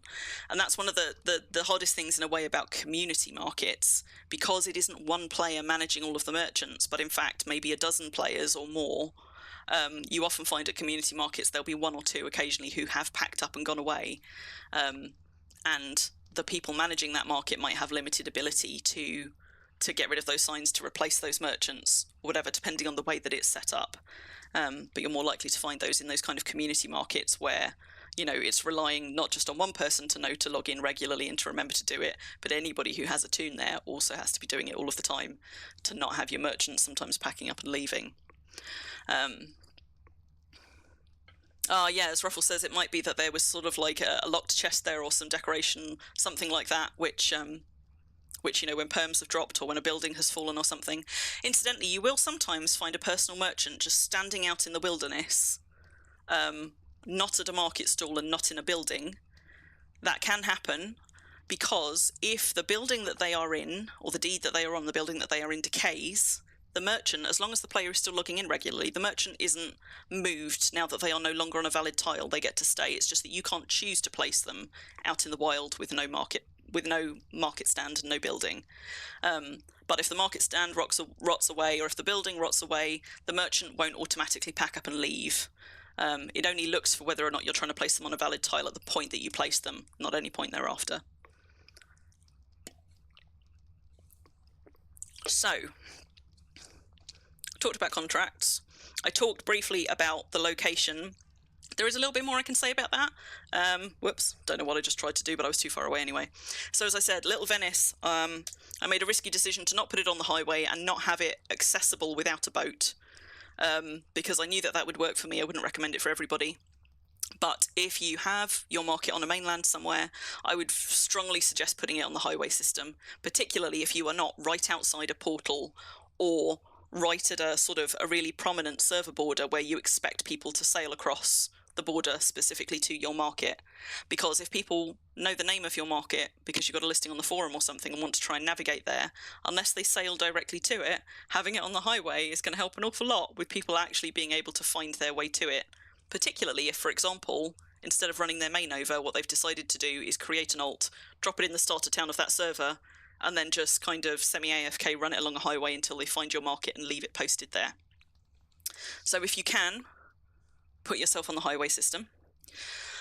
The other thing that you will find a lot with markets is when people are putting them not on their main deed, like where they're choosing a place to put a market, they will often put them on server borders with good reason, because until we were able to portal places, if you wanted people to come to your market, you needed to make it accessible. And this is one of the big problems that poor Xanadu has, because Xanadu's actually got quite a lot of markets. But, if there's a market here somewhere, which is close to where the player lives who needs to be able to manage it, that's super. But basically, unless there is an easy thoroughfare through here, their catchment for people who will come and visit their market is probably going to be limited to people who live in this area. Or if they're lucky and there's a start town nearby that is relatively easy to get to from there, they will access a slightly wider subset of players who will visit merchants, who can also be bothered to portal over and then navigate there by road. But the harder it is to get to your merchant, just the less people will come to it, because there's no way to remote access them. So you'll find a lot of people have got their market deeds set up, or just their individual merchants set up, like near start towns. It used to be that would mostly be to try and get new players spawning into that town, which did not make for great economy, because we don't get that many new players, and when we do, they're split between, all of the start towns and all the servers in the game, and most of them probably going to NFI, even now. This has changed a little bit now that we've got portals, because it means if you know a market is near a portal, as long as you can get to any portal, you can get to that market with ease. So marketplaces outside start towns are becoming more viable again. But prior to that, generally speaking, you'd want them on the borders, and if possible, you want them on a really easy to find bit of the border. So if you were picking and you had your choice of anywhere at all on a server to put your nice new marketplace, one really useful place to put it is in a corner. You'll find quite a lot of them in corners for this reason. So there's one on release, for example, just here. And that's because it allows people two directions where they can potentially come at it from any other server that they are on. But sometimes you'll also find them relatively central, so that it's a nice easy place for people to line themselves up on whatever server they are on to get to it. So, for example, on Deliverance, Southport Market, which is Joe the Bard's really big community market, is kind of smack dab in the centre down here. you've got, I guess, on what have we got? What have we got on Independence? Illyrian's got one not quite at centre, but just off centre down here. On Xanadu, Sleepy's got a little market, which is not well advertised at all, but is on this little island just up here. So these are all really quite accessible places on any given server to put a market if you were choosing where to put one down fresh. And again, I didn't follow this rule on this one because instead of putting it on the outskirts, I put mine in the server, which was always going to make it a little bit harder for people to reach. They can't just hop over a border, but that's why I lined it up with an east-west canal and with a bunch of other thoroughfares, so that if people wanted to come to it, they only have to go a couple of minutes further than across the border to get to it, because it's got good waterways and things to access it. So just going to catch up on chat quickly because I know I've been nattering for a little while, so bear with me. Order items being mailed to you. We've already talked about that. Is the 100 item limit enforced for each tile and for each floor in a multi-story building? No, not in my experience, AQ. I mean, I do pretty intensive decoration, but I haven't hit... I don't think I've ever found where decorating one floor of a building has prevented me from placing stuff on that same floor above. And I think I probably would have, because, for example, if I show you again somewhere like, I mean, even with my kind of intensive decorations, like if I show you my gift shop here, there's so many items on the tile. I'm nowhere near the item limits for these tiles, and yet there's so much stuff on them. But for something like the PMK shop, where there is a limit on how many tall banners you can have on any given tile before it tells you there's too much stuff, I have hit those limits several times on the displays on the ground floor, where it won't let me place anything more on a tile. But in this shop, I've got storage 2 floors up for some spare stock. Some of it I store on storage alts, but some of it I just store in this warehouse upstairs, and what I have downstairs does not interfere with my ability to store some of these upstairs. So I don't actually think it does. I think that is per tile, per floor, rather than per tile. I wouldn't swear to it, but in my experience I've not encountered that problem, so I think it probably isn't a problem, or I'm just not putting anywhere near enough stuff on tiles to trigger it. Ruffle, you pop in every time you sail past. Thank you. And I know a lot of people do, and people often will message me on the forum or PM me in game to, like, the first time that they've been here, to just tell me how much they love it, or sometimes when I'm just talking to people instantly and they realise that Little Venice is mine, they'll often say something like, oh my god, I go there all the time, it's one of my favourite places, I love it, and it warms the cockles of my heart every time, because clearly I did something right. So thank you for any of you that do pop in here from time to time. I love you, and you're keeping my wildlife park afloat. Right, so what else have I missed in chat? Freedom Market on Indie is particularly bad for signs. Yeah, so that's another thing. If you have a market which is within reach of a portal town, for example, stick signs near that portal town telling people, ideally in or just on the outskirts of them. So, I mean, you can get sign spam, right? Like, some people get quite annoyed when there's just signs absolutely everywhere, particularly when there's signs pointing you to markets that haven't existed for ages, but the sign has persisted. But if you're near enough to a portal town with your market or your merchant where it can't be seen from the portal town, it's worth putting a pointed sign down on the highway, just being like, marketplace, 200 tiles this way, with the name of it, or something, just as an extra way to flag up that it's there. Because you do occasionally get people like me who, when wandering around outside somewhere, visiting places, will see a sign telling me there's a market over there, and I'll be like, ooh, and I will go and look. A lot of people won't, but some will. So, Myra, could we set up a big hall with a bunch of merchants, then demolish the hall and keep the merchants out in the open? Yes. Yes, you could. But yeah, because you wouldn't be able to place merchants above one another on the floors anyway. So, yeah, you could put a bunch of merchants in a building, destroy that building, and then the merchants would stay, I think. Now, I've not tested it, but I can't see that a player demolishing a building would be any different than the building decaying and disappearing, because it only does that check when you place them. So as long as you're placing them in a valid building, you could theoretically then blow up the building, I think, and just have them all out in the open.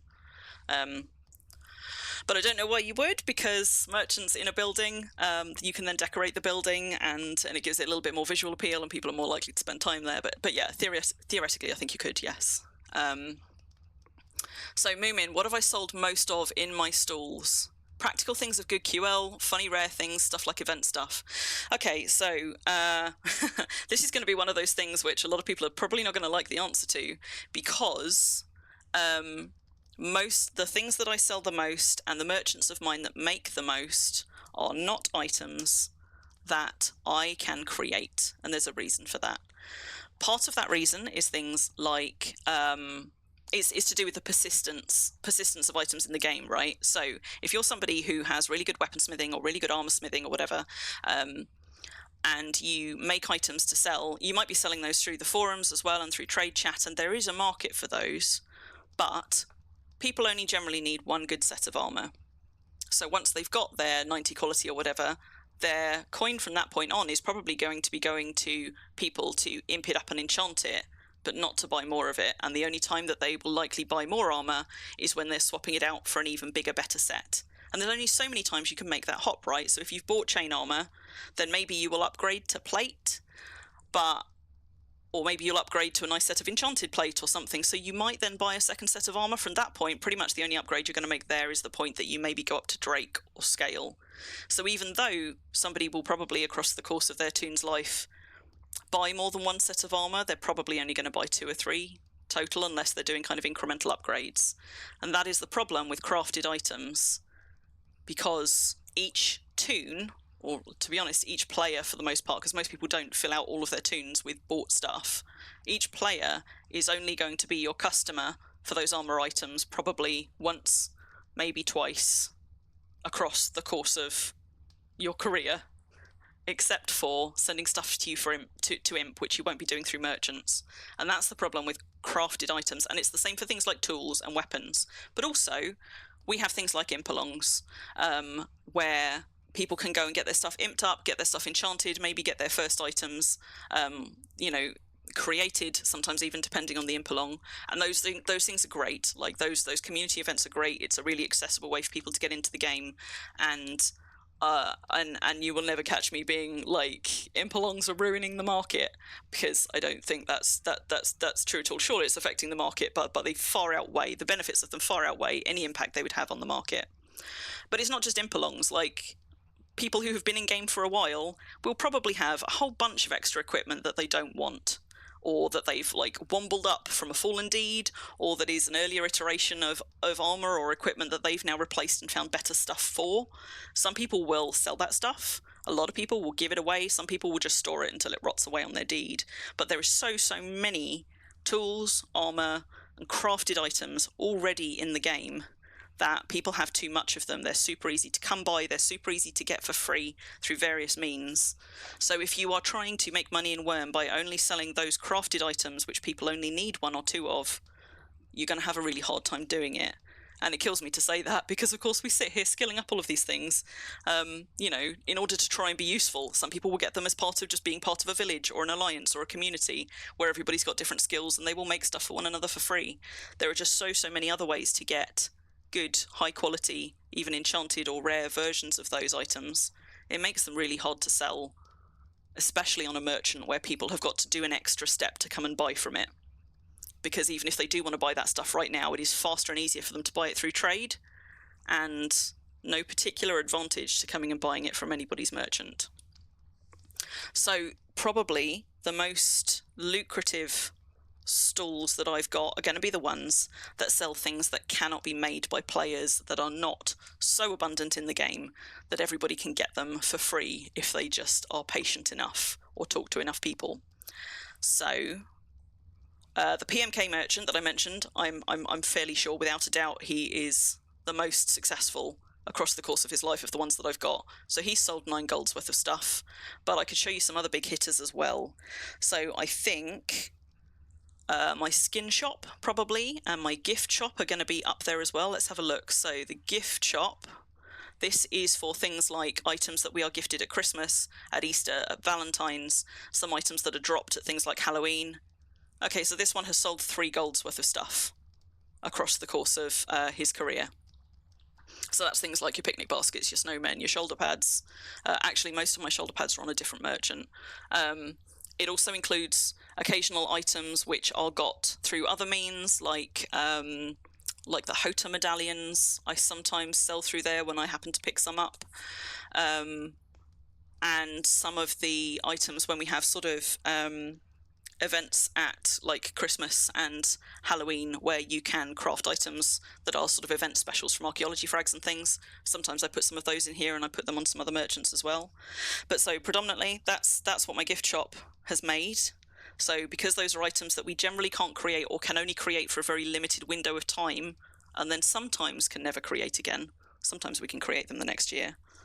That tends to sell quite well because they are an item of limited quality in the game. They often involve something which is a nice decorative item. And I do find that decorative items are a good sell because people like decorating their deeds. They like showing off their bling. There's only so much equipment you can show off, and people basically never see your tools. So you want your tools to be good, but you probably don't want multiples of them. Whereas people will buy multiple reindeers. They always want more saddle sacks so that they can have all of their horses kitted out in them. They might want to buy more of those shiny star chandeliers that we got at Christmas so that they can decorate a whole deed with them. I don't know. But those kinds of items people do want multiples of. And their interest as items persist, and so their value does as well. So my gift shop does really well. I mentioned skins, so there we go. Is it going to be Northman? No, that's my Bloods merchant, although that's probably also a viable one. So Bloods for things like imbues, because again, although most people probably only want to imbue one of a given item, you can't create these. You have to get them from either public or private slayings, the bloods on them, that is. So this one sold just over 2 golds worth of stuff in his life. But also you need several of any given blood in order to make enough potions to fully imbue an item. And for some of those things, there might be more than one tool that you want to imbue with that given thing for, like, I don't know. I mean, I say this as somebody who actually has no imbues on any of my items and doesn't really use them. So somebody might correct me on this. But, people might have to... People will buy 10 of a given blood at a time from me sometimes. And actually, I've sold a lot more bloods than this because sometimes when this one's got 0 free slots, it's currently full up. So it's got 50 bloods on it. And every so often, when I can be bothered to go and try and change up its inventory rather than swapping them out for something else, what I will go and do is I will log Georgina on and I will log into trade and I will be like selling these bloods, these bloods, these bloods, and these bloods, and I will just sell a bunch of them through trade, mail them straight out to people, and then restock this merchant with some different things to change up their inventory. So I sell more bloods than this merchant is showing. This is just what players have bought directly off it rather than off me through trade. So that one's bloods. That one does pretty well. Where are skins? Where are skins? Here we go. Potions and skins. So my skins shop, this does sell potions as well, but most of what it sells are skins. Those are the big hitters. 5 golds worth, 5.5 golds worth of stuff selling skins, which again, not an item that anybody can create. The market for skins has dropped a bit since they started doing the monthly reruns when they remember to do them. So that but again, I don't think that that's a bad thing, making skins more available in game. Like, I would rather have that than be selling my skins for sky-high prices because nobody can have them, and nobody was lucky enough to log in the July in 2021 when a particular skin that now everybody wants, was released or something. But skin shops do still do good trade if you're pricing your stuff right. And in order to price your stuff right, you need to know if those skins go on sale at Christmas, for example, how much they're going on sale for. Other ways that I find out what people are paying for things and what people want to buy is just by paying attention to trade, paying attention to on the forums, like what kinds of things are people looking for, what kinds of prices are things going for when auctions go. You got to be a little bit careful with that one on the forum, because if you've only ever seen 1 or 2 of a given item get sold, that's not necessarily a very good marker of the price, like the value that people will consistently pay for it. The more times you've seen an item sold, the better you can get a sense of the average. So my skins one, and there probably is, what have we got? My rares merchant, which probably doesn't do as much as you might think. I suspect they're probably in the 2 to 3 gold category, but again, rares, you know, people who are in game long enough and start to get coin in game like to upgrade their stuff to shiny shit. All of my tools are now rare. And that was a slow process of me just replacing the tools that I had with nice rare versions as and when I managed to find them. So my rares merchant has probably also been a good one. Now, this is something you can create, but obviously, unlike, you know, there's more RNG involved in this, because you can try and skill and farm out rares, and some people do and make good money doing that. But you know, this is not as reliable as you sitting there making all of your armor or making all of your weapons or your tools and imping them all up consistently. And to be honest, most of the rares that I sell are not rares that I have made. Sometimes they are rares that I have bought when someone has been selling off a bunch of things for cheap, or where they've sold off like a rare tool part, and then I've gone and made them and imped them up, or paid somebody else to imp them up and enchant them for me and then put them on there. Some of them are where I've found a better rare than the one that I've got, and I have replaced mine and put my old one for sale in there or whatever. So this one's made 3 gold, 70-ish silver in terms of rares. And this one probably could make more if I was better at going and rotating their stock than I am, but I'm not actually very good at remembering to come and actively manage this. So that was quite a long segue for that question, which means I'm now going to be behind on chat again, so I'm just going to go and very quickly catch up again before I launch off on another one to see if there was other stuff in chat, because I'm a little way back now. People buy cheap things. Madoon, I sell cheap things or people buy cheap things? Ruffle says people buy cheap things. Yeah.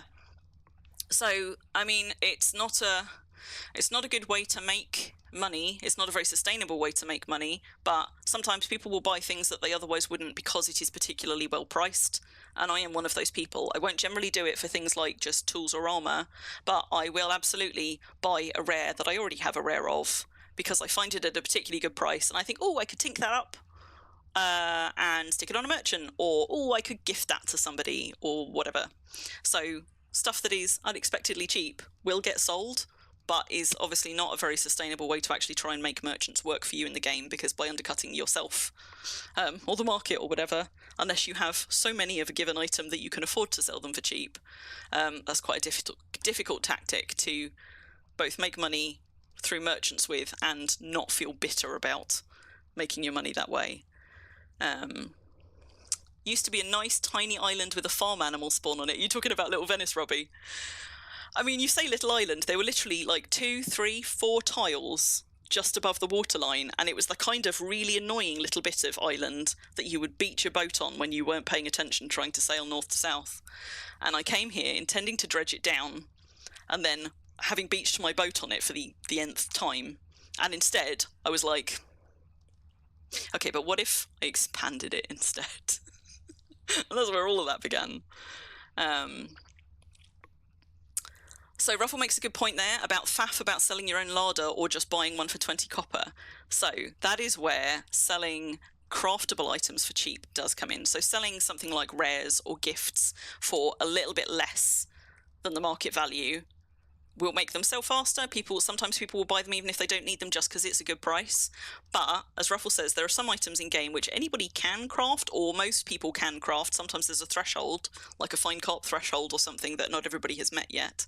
But some items are just a bit of a faff, and almost everything, for example, that's been sold on my fishing merchant, which is not a lot, but almost everything that they have sold are buoys, as in the lantern buoys that bob in the water, because although everybody can make them, they're just kind of a pain in the arse to make. And if you sell them at a price where people think, you know what, I would pay that to not have to make it myself because it's a several step process, that is something that people will buy. And as Ruffle says, so where you've got things like larders where you've got to sit there sticking, like, what is it, like lead, you need lead in larders and things like that, or items that are just particularly finicky or a pain in the arse to make, this is why runes do well. Actually, like my rune merchant probably hasn't made a lot in terms of coin because runes sell for coppers rather than silvers, but has sold an awful lot of runes because runes are a pain in the ass to make. So a lot of people will just buy them rather than go through the faff of making them, which makes them a good item, although not necessarily a very lucrative item to sell. So runes. Where's my runes? Runesmith. Let's have a look at him. so see, across his life, he's only sold 37 silvers worth of stuff. But I can tell you he has sold hundreds of runes. It's just that they are quite a cheaply priced item per item compared to something like, gifts or PMK stuff, which is several silver a piece. Runes tend to be a few coppers a piece, depending on how you price them. Runes, roughly speaking, you want to price them about coppers equivalent to the quality, unless they are moon metal runes. That seems to be about the accepted market value for them. Give or take a little bit. But he still sells stuff regularly. I heap coppers off him very regularly. I could argue that it's probably not worth the amount of faff for me to go and create all of those runes to put on him, especially given the failure rate for creation for runes. Except that, because runes are a pain to make, people will travel here just to buy runes, and while they're here, they will sometimes shop at the other places as well. And actually, there's a few things like that at Little Venice, where I have quite deliberately put shops here, like the pub, which does not often make money, does not have much to sell, but is a nice place that people like to come and visit.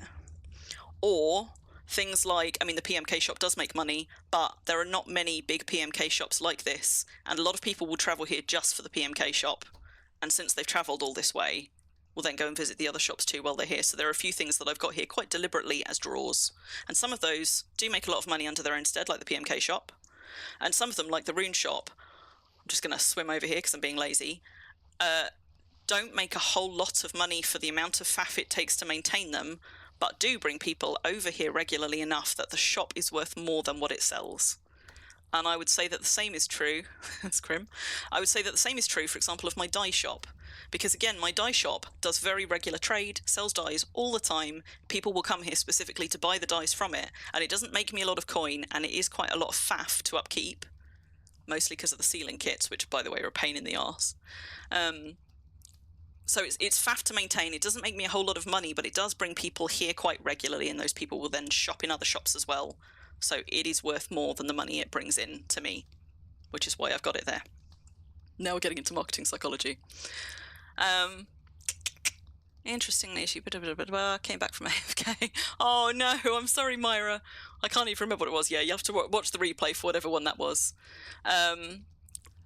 Mad, so basically shouldn't bother with the market is what I'm hearing. No, I don't think that's the case, but you might want to alter the kinds of items that you're offering at your market. It is quite hard, for example, to make an armor merchant work at a market. The best way to do it is if you can imp it up to a level which is at least 70 or whatever the imp-along sort of thing is set at, and get it enchanted. And if you can't enchant it yourself, pay somebody else to enchant it, but it is a bit of a gamble.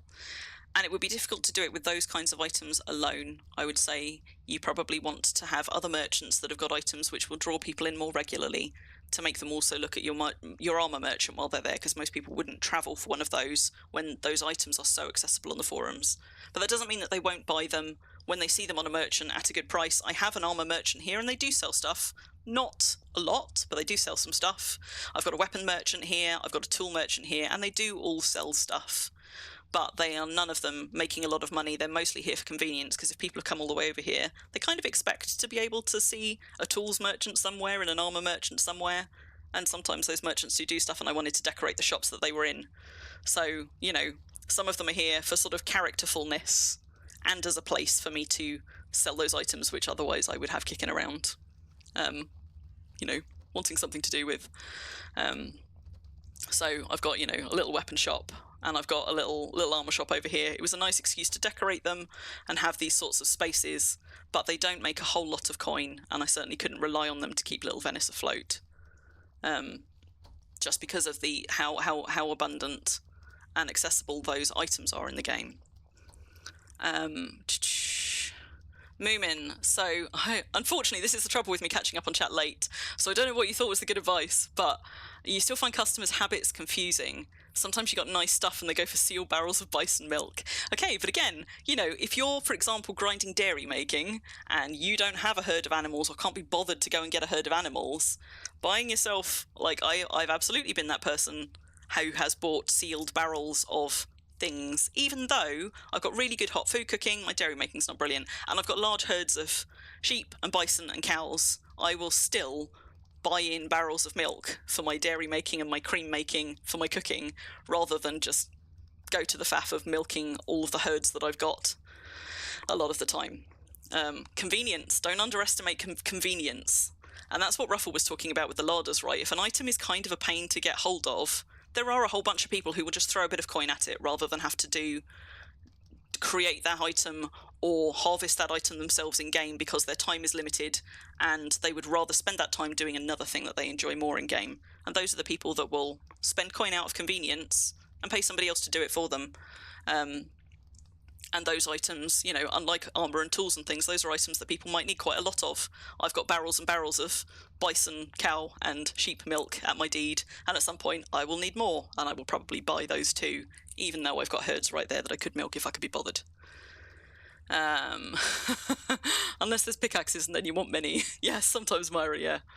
But that's why skiller tools do such good trade as well, because people tend to blow those up. That's not one item for life. Not only might you have several toons, if you're using alts to grind stuff, who each need a skiller tool, but also skiller tools, because they are low quality, take damage much more quickly. And if you're doing an awful lot of grinding, I don't know about anybody else, but I have blown up quite a lot of skiller tools with nice high enchants and had to go and source a load more. I own like 5 or 6 grooming brushes with nice high enchants on, and probably 3 or 4 stone chisels that I have blown up during my archaeology grinding phases and things like that. So there are some tools that people get multiples of, but they tend to be the skiller versions, which are low quality but with high enchants. Skins should be changing at the start of the month going forward. Yeah, we haven't had our monthly skin. Like, the skin that we've got in the shop at the moment is still the Hell Horse, which annoyed me mightily because I had toons that I was sitting waiting to spend their points on whatever the January skin was, and we never got it. So miffed. Yeah, statue fragments sell. So actually, statue fragments don't sell well for me, but I think that's probably because I haven't given my frags store as much attention as I should. But I know that people like Joe the Bard, for example, probably do sell quite a lot of statue frags. She's known for it. She's got she's got an amazing amount of archaeology stuff there for sale, and you can just buy pretty much anything frag based. You could go and buy from someone like Joe the Bard, and can buy from other places where you've got frag stores like that. So some people absolutely make a lot of money from things like that. I don't so much. I make a little bit, but have not given it as much attention as I should. And just coming to Mima's point about thornwood planks, things like archaeology woods, archaeology woods are quite persistent, desirable items that you can sell. If you're doing a lot of archaeology, that's probably one of the archaeology items that you won't struggle to sell. Again, a lot of people will buy them through trade or go looking through them through trade, but if you have a stall, if you have a merchant somewhere that's quite accessible, that you consistently fill up with archaeology wood things, people will know that they can go there to get them, and I go and shop at Myra's Market for hers, for example. Des, do you want a merchant who can buy things to be able to stock or flip things for you? Hang on. Do you want a merchant who can buy things to be able to stock or flip things for you, who can enchant or improve but can't do the other side of the two? Do you think that such a merchant would be good to be implemented? I don't know. I don't think that would really work, because I mean, part of the way everything works in Wurm, right, is it's player created. So I don't think, again, an automated system where a merchant could do part of that work for you would really work for Wurm. The way that tends to work is, like I said, so for example, I can imp up tools to a certain level, but if I want them at a higher level, I will pay somebody else to do it, or I will send them off to be enchanted, because even though I have priests, I'm not good at enchanting. I never have been. It's not something I can be bothered to skill. So that will get people sort of, that gets you engaging in trade with other players, which is nice, putting coin back into the system in order to put stuff into sell. That, of course, does cut into your profit margin, but that is a viable way to do things sometimes. You've got to be a little bit careful about the items that you're picking to do that, but I absolutely send items off to be enchanted so that I can then sell them in my marketplace, and they don't make as much money as if I were able to enchant them myself, but it's still enough of a benefit for me to be able to have those items available for sale that I don't mind making very little on them. Just trying to catch up super quick, because I know I am rabbiting on a little bit. So Vulcan was answering the one about runes. Thank you guys, those of you that are also answering questions in chat for me, thank you, because I know that I'm being a little bit slow to catch up on some things. Yeah, as Myra says, animals still can't be sent in the mail, so most things can be mailed, but actually that's a really good point. One thing that is good to sell on merchants are items that cannot be mailed, which is one of the reasons why the skin shop works. Because if somebody wants to buy a skin off me through the forums or through the trade channel, the only way they can do it is either by agreeing a place to come and meet me or for me to go and meet them so that we can trade it through the trade window, toon to toon, or by sending me the item they want skinned, assuming that it's mailable, having me skin it and send it back. But sometimes you want to buy a skin for a rainy day, right? Like if there's a particularly fancy shield skin that you've been waiting for ages, and you see somebody selling it on the market, you don't necessarily have the rare or supreme shield that you intend to put it on one day yet, but you want the skin for when you get that item. And that means that kind of trade thing, the only way you can make it work remotely is if you arrange to meet that player and you trade it in person. But that's where things like skin merchants come into their own, because this item is a non-drop item that cannot be mailed, that you maybe don't want to put straight onto an item.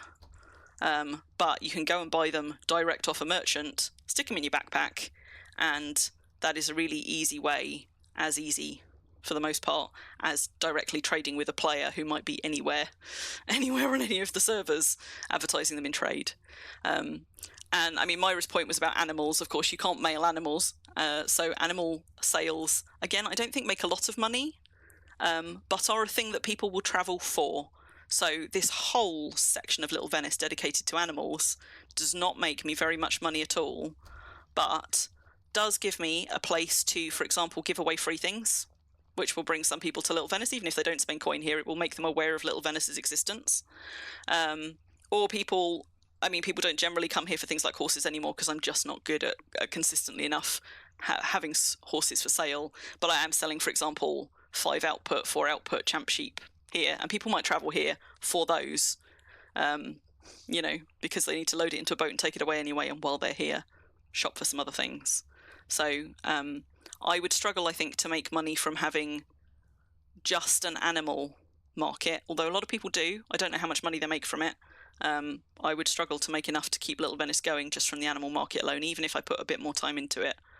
Not impossible, just hard. But it was worth me having one here, even though it's a bit of a faff and doesn't bring in much money, as yet another reason for people to come and visit Little Venice and see other shops while they're here. But yeah, so things that can't be mailed, like skins, like animals, that kind of stuff has its own value as an item that you might want to put on a merchant. The other thing that I suppose I would say is there tends to be two kinds of markets, and that is markets where usually, but not entirely, but not always, usually community markets where this happens most, where any given merchant will have just an assortment of different kinds of items on them. And those are the kind of flea market style ones where you go rummaging, but you kind of have to go and talk to every merchant. And some of them you will just open their window and immediately dismiss it outright, because until you actually talk to that merchant, you don't know what they've got for sale. And so maybe you go speaking to quite a lot of merchants at stalls and being like, no, that one's only selling tools, I don't want tools. That one's also only selling tools. Oh, that one's got some gifts.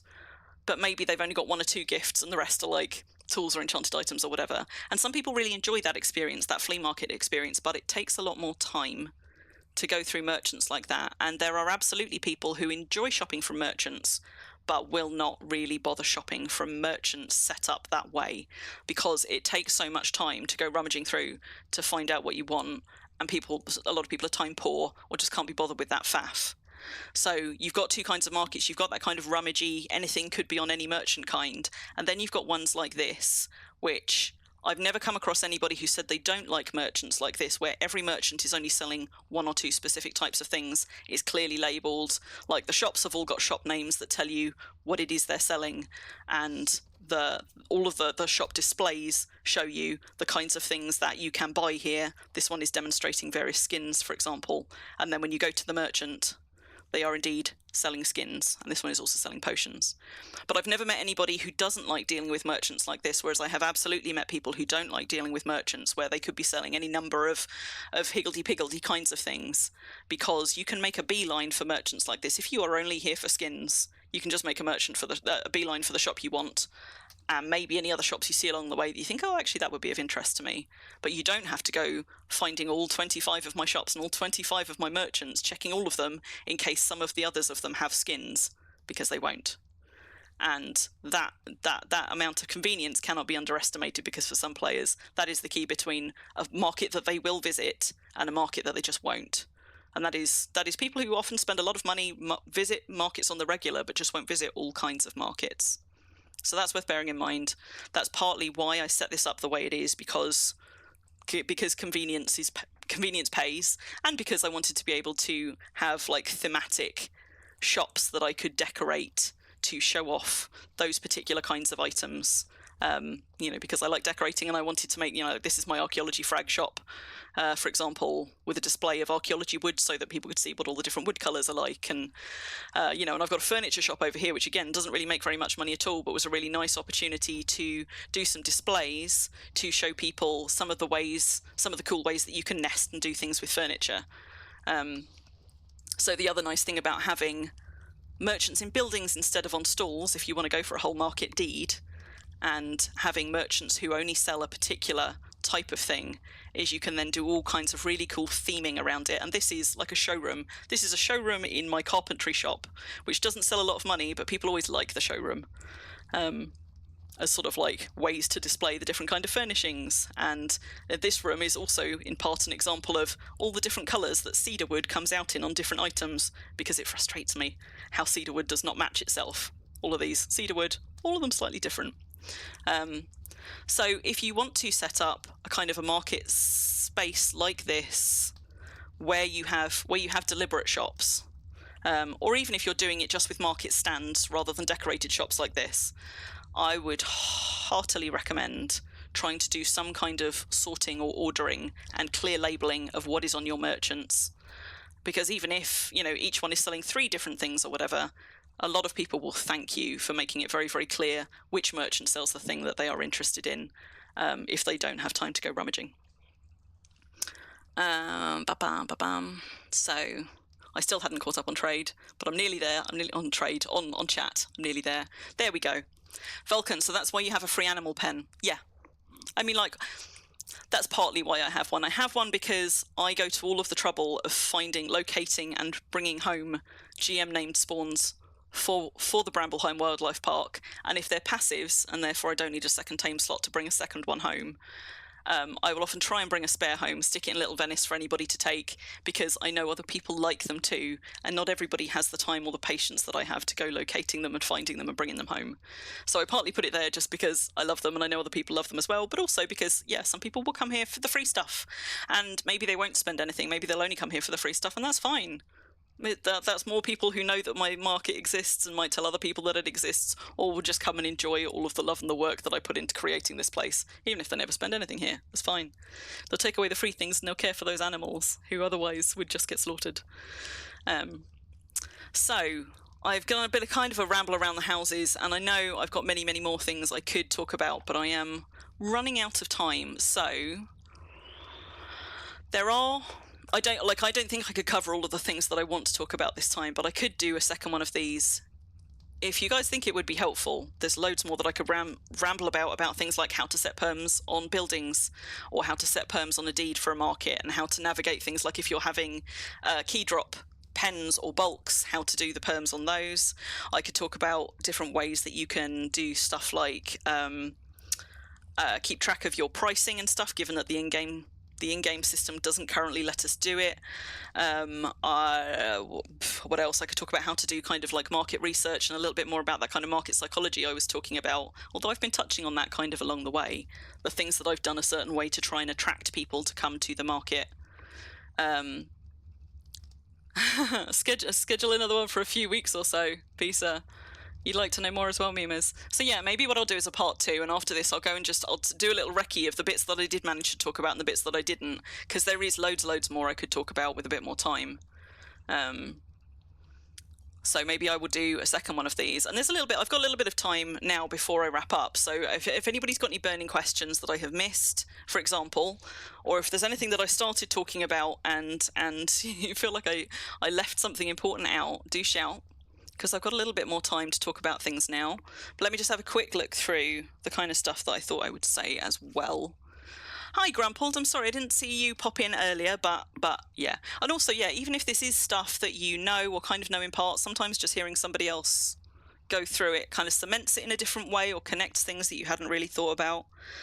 So I'm not going to start talking about perms right now because that is a whole other rabbit hole, but I can do that on the next one because there's quite a few things there to consider, including whether to have your market on your main deed or whether to have a dedicated one like this, which isn't going to be viable for everybody because obviously it costs extra. But if it's a consideration for you, like if you've got the coin for it, and if you're deciding between doing it at home or doing it elsewhere, there's probably some things that I could add into that conversation that are worth you considering, partly related to perms, but not entirely. Just a quick pointer though, for anybody who, whether you have just a single merchant or a handful of merchants or a whole market deed, this is probably common sense, but maybe it isn't for everybody. Make sure that your token, the place where people can take money out, is as well signposted as possible. So on the other rows, on the outside, for example, there are signs like these which are pointing towards the stairways that will take you to a bridge where you can reach the token. So I probably could do with more signs than I've got around here, but broadly speaking, you want to make sure that your token is well signposted. So if your merchants aren't right next to one, make sure that near your merchants you've got some signs that point them to the nearest token, and if possible tell them how far it is if the token is not visible. So just a basic bit, because some people will carry coin on them. I tend to carry whatever coins I forage up on me, but mostly so I can give them as tips to things like, Red when he's doing his booze and wagon, or to Gaffer when he's cooking stuff. I don't usually spend those on merchants, but sometimes I do. But for people who aren't going around with coin in their pockets, if they see a merchant with something they like, they then need to be able to go and take that money out of somewhere. So if you haven't got your token super nearby, or it's not really obvious how to get to it, stick some signs down. People will thank you for it. The other thing is, have a mailbox nearby. Have it as fast as you can. If you can't enchant your own, this one is actually a bit pants because I think I've currently tinked it up.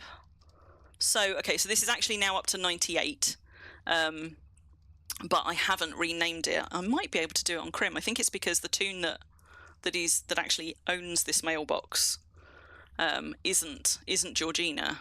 Yeah, there we go. So Crim can rename it. Let me just do that quickly, having noticed it. So this is now up to 98. I mean, ideally, it would be nice if it was up to an instant mailbox. I've never got around to it. Yes, and rune it if you sell big stuff, which this one is. So for things like, for example, like lamps, and I want to say banners and stuff like that. Basically, a lot of items that won't fit in the normal mailbox will fit in a runed mailbox, and there is a very specific rune that you want for it. It is a zinc rune of Magrenon, and for anybody who is unfamiliar with runes, unlike most runes where you have to have the rune type, whether it's a wood rune, a stone rune, or a crystal rune, has to match the type of item that it is. I don't think that's true for mailboxes. I think mailboxes are one of the exceptions where any zinc rune of Magrenon will work on a mailbox. Might need to just double check that, but I'm fairly sure that's true. There's a couple of runes like that where actually it doesn't care about the material, it cares about what it does. So the zinc rune of Magrenon increases its size by 5% and increases its vehicle speed, which obviously doesn't apply here. What matters here is the size, because in runes you've got runes that will increase the size of something and runes that will increase the volume of something. Volume allows you to fit more of a given thing in that, which is not what you need for a mailbox, because a mailbox can fit 100 of any item it can fit. But something that increases size will increase the capacity in it, i.e. the size of things that will fit in it, and that's important for mailboxes. So ideally you want your mailbox nearby to be quite fast. It doesn't have to be instant. A lot of people appreciate an instant one, but most people won't turn their nose up at a 3-minute or a 5-minute mailbox. You want it to be fast, and you want it to be runed, ideally, if you can, because for people who, for example, want to go and post an alt at your market to occasionally go and check what you've got in your shops and then mail stuff home to themselves, it suddenly makes it a whole lot more convenient for them. And as we said, convenience goes a long way in terms of helping you sell stuff. Is there a rune that's a 10% increase in size? I don't know, Mimas. I don't think there is. There might be a scavenger, there might be a scavenger rune that does that, in which case it's one that you can't create. It's only one that can be spawned when you do archaeology creations. So I think there is a 10% size one, but it's only one that can be spawned on archaeology items you create for you. So for example, those little goat and reindeer figurines, I've got them in 3 sizes, or possibly even more than that, where sometimes they're created with runes that will make them a little bit smaller, or a little bit smaller, or a little bit bigger, little bit bigger. But I don't think that you can do player-made runes that will increase it by 10%, which is why that is the mailbox enchant for the 5% size increase, which just makes it big enough to mail some items that you otherwise can't, like planks, I think might be one of those items, like banners, like lamps, those kinds of things. Wouldn't it be convenient to have a January released skin? It would have been convenient to have it, yes, anytime up until last week, because I've just had 5 toons reach the end of their premium this weekend, and I had been waiting and waiting for a January skin, and boy did I not get one. Yes, and as Ruffle says, with a mailbox nearby, it means that if you've got an alt posted there, you don't actually need to keep money on them. You can just cod stuff to that, you can have that alt cod anything to your main toon for some money in order to put money in their bank, so they can then go and take it out of their bank, your alt, go and spend it on a merchant, then go back to the mailbox and mail it back to you. So that's why you want your token and your mailbox well signposted, and if at all possible, quite close by to your merchants, so that people can do that little loop for kind of like shopping through alts if they want to. It's just about convenience, and it does help a lot. And it is the difference between me shopping at some places and not shopping at others. Vulcan, next one coming Tuesday. Well, it's going to be a February skin now, isn't it? But better late than never. Yeah, you can't use the loyalty points once the premium runs out. So I had to use them on something else, and one of them I still didn't manage to use them in time. So until I premium that toon again, unless I premium that toon again, frustrating, but sometimes it does happen. So there you go. So a zinc scavenger rune is 10% size rune, but you can't make that because the scavenger runes can only be made by the system when making archaeology runes. When making archaeology items that spawn with runes. So one exists, it's just not one we can create. So I'm just going to scroll up and see if there is anything else, because I did ask you guys if there was anything you wanted me to talk about, and then I waffled. Very educational. I'm glad it's been educational, Moomin. Good. AQ, just about to buy a merchant, trying to learn this all myself. You're welcome. I mean, you know what? And also, if anybody like is trying to set up something like this and actually just wants a bit more of an in-depth, yes. Thank you for the follow, Skyfalls.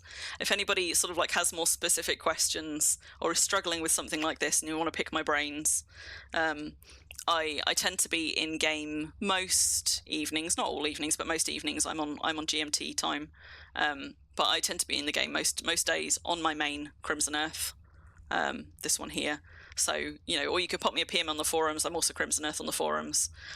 If you've got more specific stuff that I've either missed in chat or just the way you need to kind of like work something out and you want somebody else to bounce the idea off, I can't promise that I will know the answer, but I can probably help a little bit.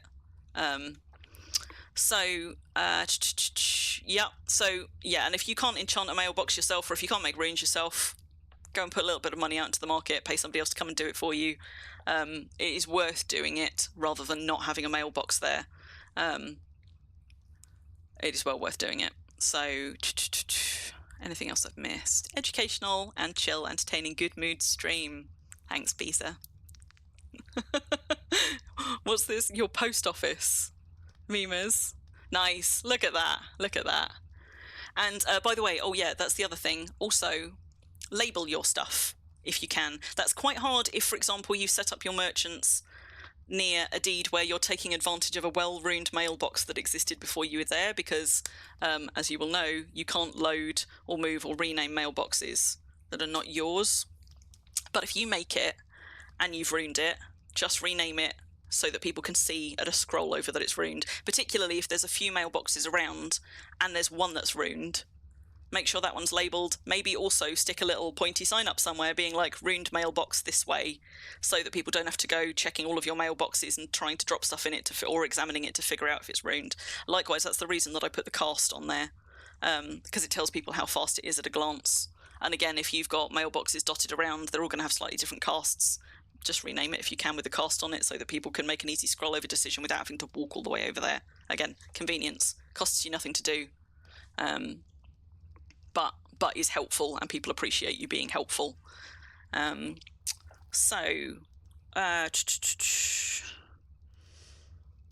I didn't talk about some of the other anomalies to do with managing traders, but those are things that I can touch on next time. You can sell almost anything on merchants, but you can't sell, for example, items in an open container. So I couldn't sell a backpack full of armor as an item, won't let me do that. But you can sell a sealed container. So if I seal, for example, a barrel of milk, I can sell that because the game treats it as an item. But I can't sell an unsealed barrel of milk because the game treats it as an item in an item, and you can't put that on a merchant. And there are a few items in the game which you can't control the price of, and that is because those items are also sold through the traders, the in-game traders. So like sleep powder, for example. If you've ever seen sleep powder on a merchant, you've been like, wow, that looks riotously overpriced compared to the trade value of it that it sells for in trade chat. That is because players cannot control the price of sleep powder because it's sold through traders in-game. That is one of the few items that you try and put on a merchant and the game will dictate the price and you can't change it. But there are only a few items that applies to. So for the most part, you control the price of your items as long as you remember to do so.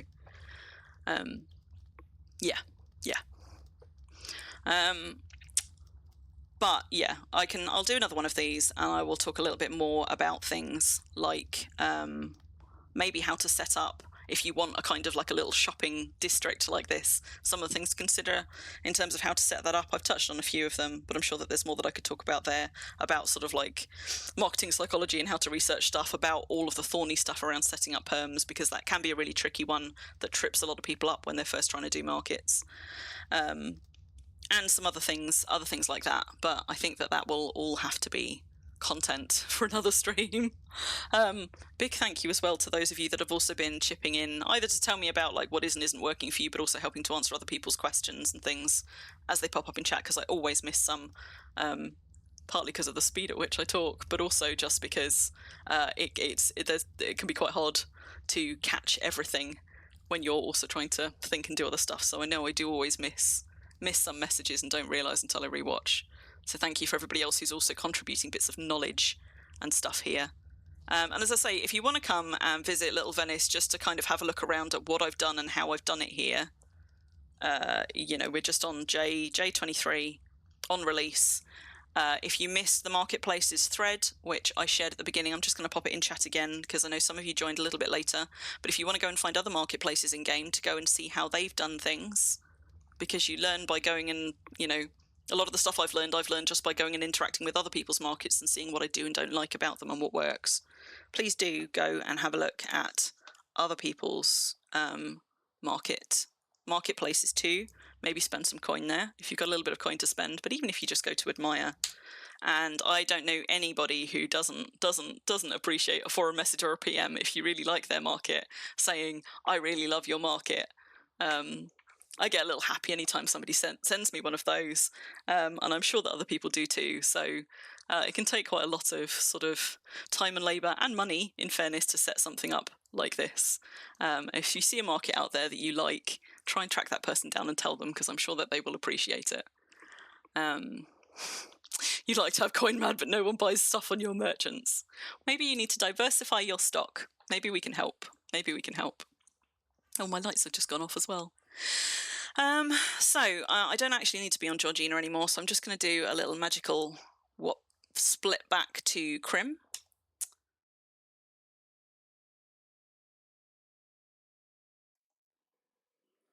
There we go, back on Crim. So actually I have Georgina go and collect her coin off the merchants, because you get it in coin pieces. It is worth having, as Georgina had, a container in your inventory if you've got a lot of merchants like this, because you will end up with, you're like, if I'm going around all of these merchants, I will quickly surpass my 100 item limit just on the coins, like with all of the coppers and the 20s and the change, essentially. So just from a practical point of view, if you've got quite a few merchants and you're not checking them very, very regularly for coin, you probably want a separate container to stick your coin in. Then she goes and tips them all into her bank account and takes them back out in nice large increments to give to my main every so often. But yeah, so this is Little Venice. There's a whole bunch of other marketplaces that you can visit, hopefully on a place near you. For those of you on the Northern Freedom Isles, I'm afraid I don't track markets there. But if nobody has yet set up a thread for merchants and marketplaces in the Northern Freedom Isles, maybe one of you should. I would love to see one of those. Forgetting Wojcik. Can't you have more coins over 100? No. Like everything else, there is an item limit, and because you end up with a lot of like spare change, like coppers and things. Okay, something really important that I didn't say and I should have at the beginning. For anybody who hasn't done anything with merchants before, really important. Can't believe I've missed it. But merchant contracts, not only do you have to buy them, first of all, but they will take a cut of whatever you put on them, and that cut is 10%.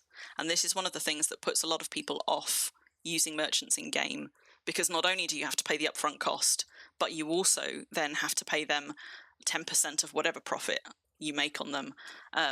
And I wish it wasn't that way. I hope that that is something that they will change or consider changing when they look at like the auction house and things. I think it should either be an upfront cost or it should be an ongoing cut, not both. Because the downside of that is not only does it make it more expensive to put something on a merchant than it does to just sell it through trade or the forum, which means that people are foregoing the really nice, characterful, in-game way of doing trade for the out-of-character or out-of-game ways of doing trade, which is bad game design. But also, it often means that people will have to either price stuff a little bit higher on a merchant than they might price it for in trade, which will put some people off buying it there, or they've got to take a little bit of a loss compared to what they could get for it in trade for the convenience or the charm or whatever of selling it on a merchant. So that is something to bear in mind. If you're considering having a personal merchant, you need to bear in mind that it will take a 10% cut even after you've paid for the contract. So you need to price stuff accordingly, and that might mean pricing it a little bit higher to account for that cut, or it might mean just letting it cut into your profit margins a little bit. But I wouldn't want anybody to go and buy themselves a personal merchant contract, not having clocked that, and then wonder why they aren't getting as much money off it as they think they should. That is unfortunately currently one of the things that we just kind of have to suck up about the merchant system. But I hope that it's something that might get reconsidered with time when they look at those trade mechanics again, because I think it's a shame that you get kicked both in the contract purchase price and in the cut from sales, because it's just not reflected in any of the other ways we can trade. And I do think that that hurts in-game trading. It makes people a little bit less likely sometimes to buy from merchants and a little bit less likely to invest in merchants and sell through them.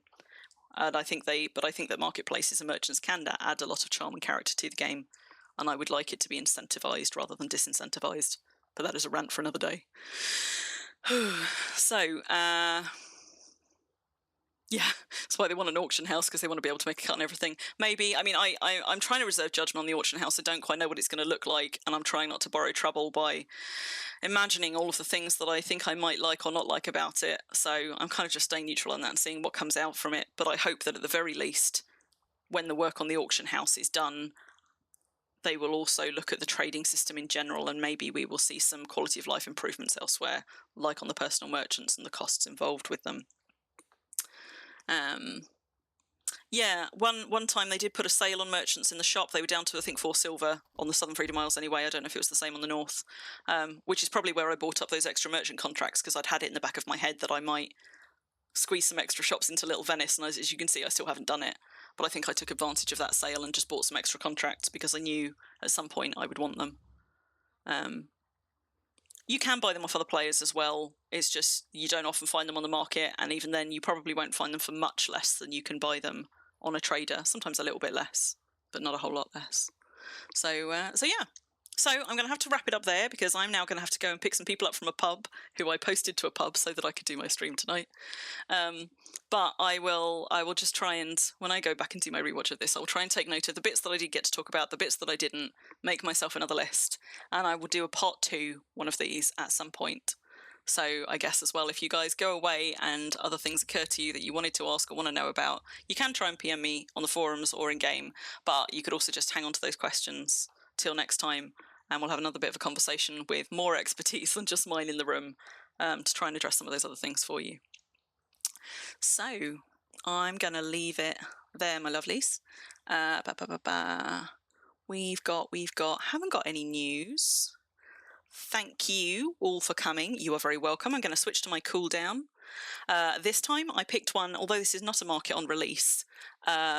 Nomad's market on Indie, I don't think is one that I've flagged up before, but this is another market where they have done something quite similar to what I have at Little Venice, where they've set up a load of dedicated little shops. All of those shops are beautifully decorated to show you the kinds of items that those merchants sell. This is run by Vigi or Kiss. And is well worth a visit if you like this style of marketplace, especially if you're thinking about maybe making one yourself and you want to see another sort of marketplace in this kind of style with those decorated shops and things. Go and have a look at that one. That's by no means the only one, but that is another good example of a proper little kind of like shopping centre style deed, dedicated market deed that you could have a look at and go and maybe get some tips from. And of course, there's all of the markets in that list. So. Oh, you shush your face. And I see you have found some of my new channel point things. I'm still experimenting with those, but yeah. So thank you everybody for coming and hanging out and joining the chat. I hope that this was helpful, and I promise I will do another one. Try and do the next one in the next month. Hello. So that it's not too long before we do the next one. I will see you guys again. Soon. And for those of you that missed the loading one at the beginning, if you used to enjoy watching Calvert and I do Wurm streams together, you might be pleased to know